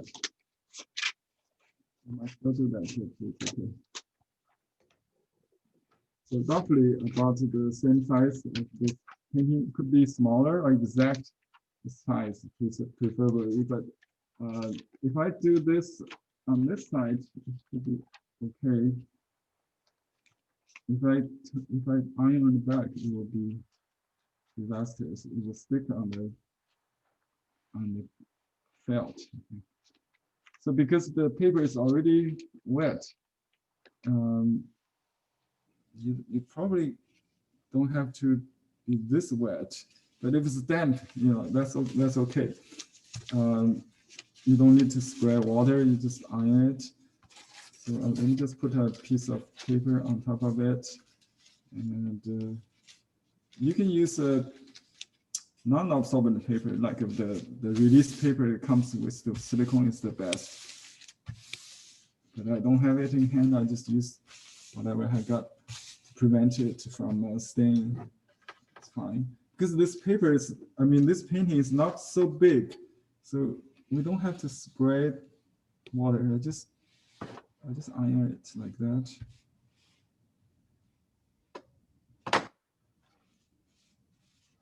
This is a dry mounting technique with a silicone paper.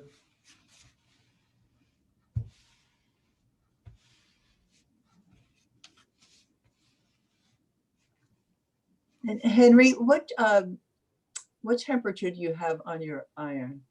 That's a good question. It should be cotton or wool. Okay, thank you. It should be 180 Fahrenheit. And the higher temperature, you have to move faster. So I just use lower. I will just go lower. So you can go slower, and then you can increase temperature to the point where you can set it. So you can go very slowly, very slowly. If it's too high, it will set it right away. It might create problems for you.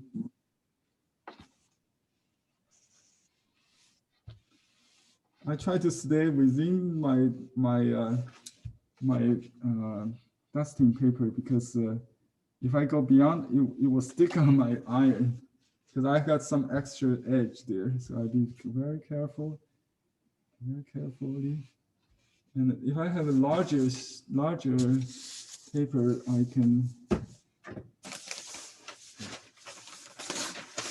I should cover the entire surface of the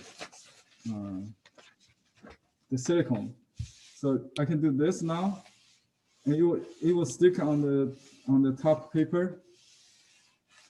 So that's fine. I can tear it off. Okay. Let me zoom out.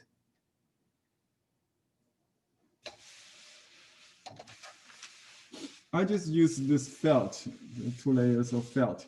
You can use denim. I realize it's not very crucial. Originally we learned that you have to use denim, 4 layers of denim. That works the best so far. But in my workshop, I always just use the felt. I pen on to do this. But make sure the felt is not wet. I didn't check, but if it's wet, it will create this kind of wrinkles. You can see, because it has moisture on it. It should be dry. That's a very common problem. If your felt is like you just spread the painting with the water, then you try to iron on, you put the painting on top of that and iron, you will certainly have created this kind of wrinkles on the back. And when that happens, you can do this just to dry it. But if it's dry, if the felt is dry, you can use felt. Just keep the ironing surface dry. Although you need to spray some water, just like you iron a shirt, you spray a pinch of water to relax it. Okay. you see, this is what happens. The extra margin stick on the protecting sheet. That's fine. You just stick on that. You have to just get it. And this sheet cannot be used again because it will stick on other things when it's hot, right? You can just use this as a blotting paper, maybe, or something else, but not use as a protection sheets again, because it got glue on it. This sheet, like a glue on this, you cannot use it anymore. It will stick on your painting.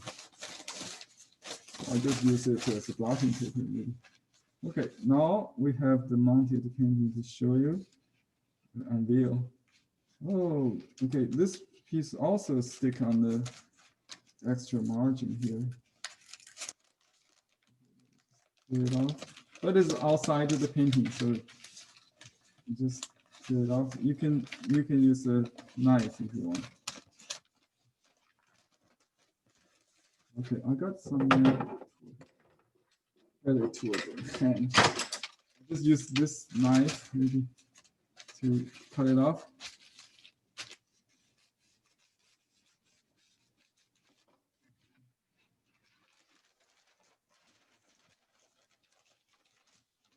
Okay, now you see the finished painting, almost like see, this part is wrinkled because it was not watered. This part was wet, so it's flat.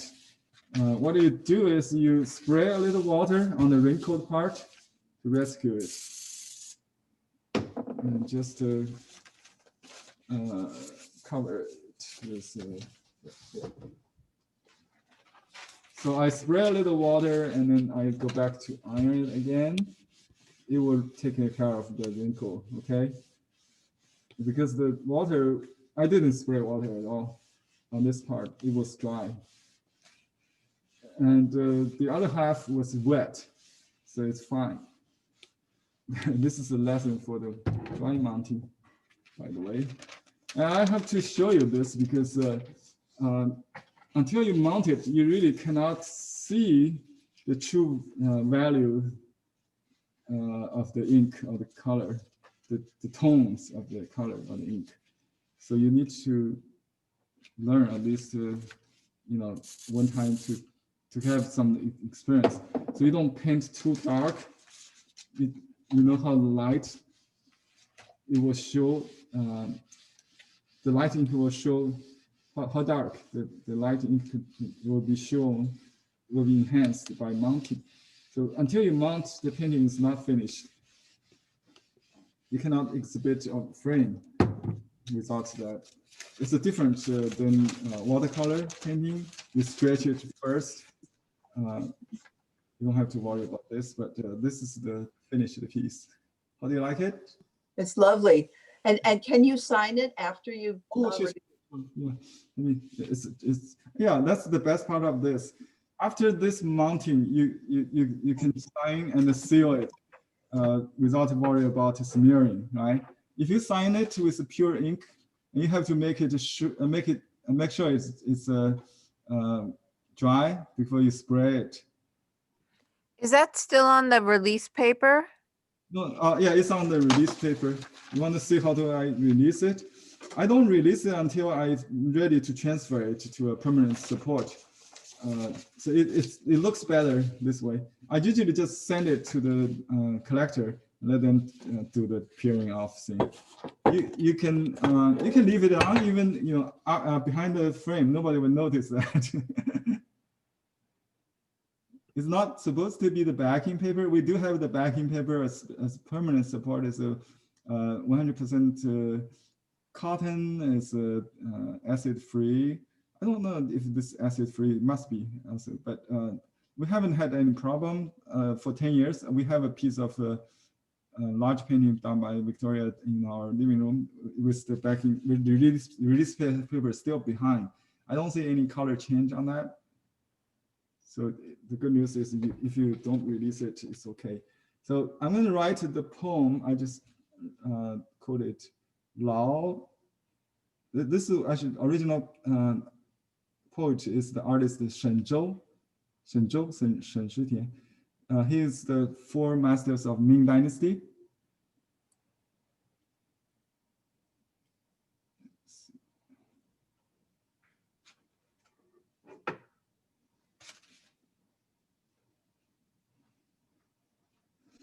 My brush is not so handy.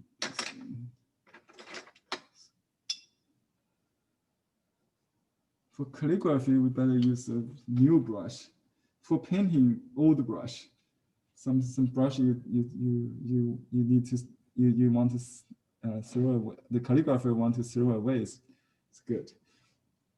This says Lao Yan, old eyes. I'll send you a detailed picture later. Lao Yan 看书，老眼看书。Old eyes read or look at books. Same verb. I don't know. Does it make sense? Look at the books or read books. It's the same word. 全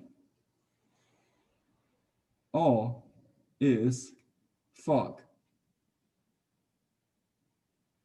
I just write the simplified form.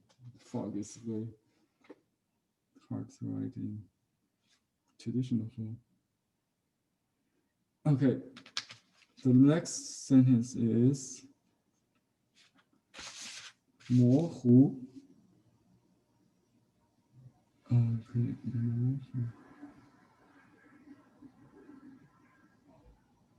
is more the same radical here? Ping, do you know if it's a rice or the wood radical for 模糊? 模糊, I know 糊 it's a 迷 radical. 喂，模糊的模还是木字旁啊? Okay, 模 means model, right? Yeah. 糊 means paste. Okay, so 模糊 means blurry or ambiguity, blurrily. 只写 we use the same verb for painting and writing. 写 means express or write. 写意 means to write ideas, idea writing. Yeah. 雨中山 means in the rain, mountains in the rain. Okay, 老眼看书全是雾，模糊只写雨中山。Blurrily only write rain in the mountain. And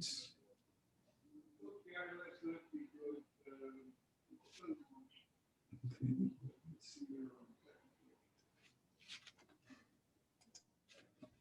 And the year of drought still, and this is the winter season. That's right, winter. Okay, I easily overcome the stains of those little particles because this just covers everything. That's very easy. I'll use the seal to cover all this, so you don't need to really fight this accident. Just take advantage of it. You could be, you could add something interesting. 老眼只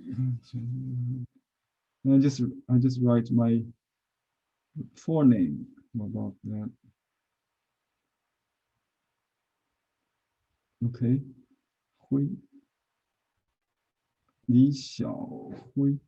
That's my Chinese name. I seal.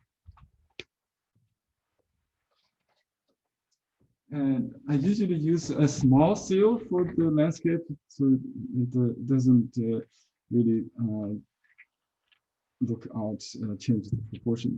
You do see that sample we did last time.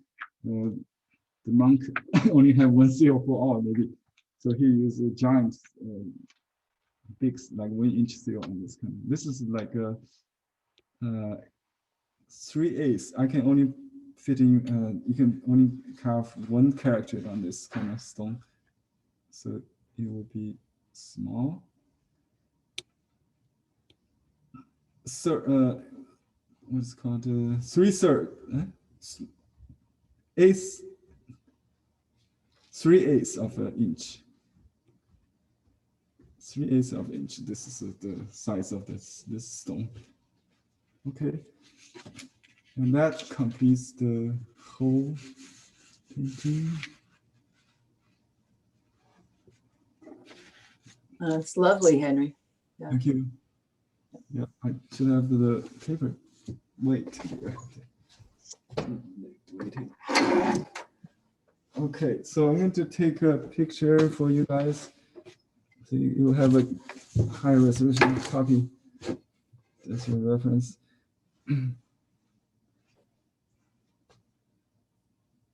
Oh, my camera just got frozen. I have to restart the program. Any other questions before we log out? Yes, which wrist brush? Is it the 1, 2, or the 3? Oh, this is the one. You can use, I think 1 or 2 is about the same because the handle is the same. Let me show you. I think it might be a little bit different in size. I think that the size could be a little smaller, number 2, but it looks the same, right? Number 3 has a little different,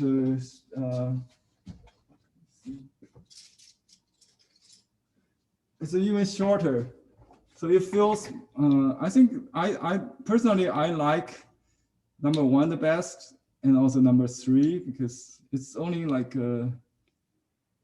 yeah, I think this one is a little bit unstable. This one is more stable. So number 1 is my recommendation if you want only 1. The difference is the handle and also the bristle. This one is the stiffest. This one is a combination of these two also a combination. This is softer. This one is a hog and this goat. So it's very stiff, very stiff. I've been using it to all my painting classes, like the watercolor brush, watercolor painting class. Yesterday, I did the landscape in Yosemite. Check out that. I used this one brush.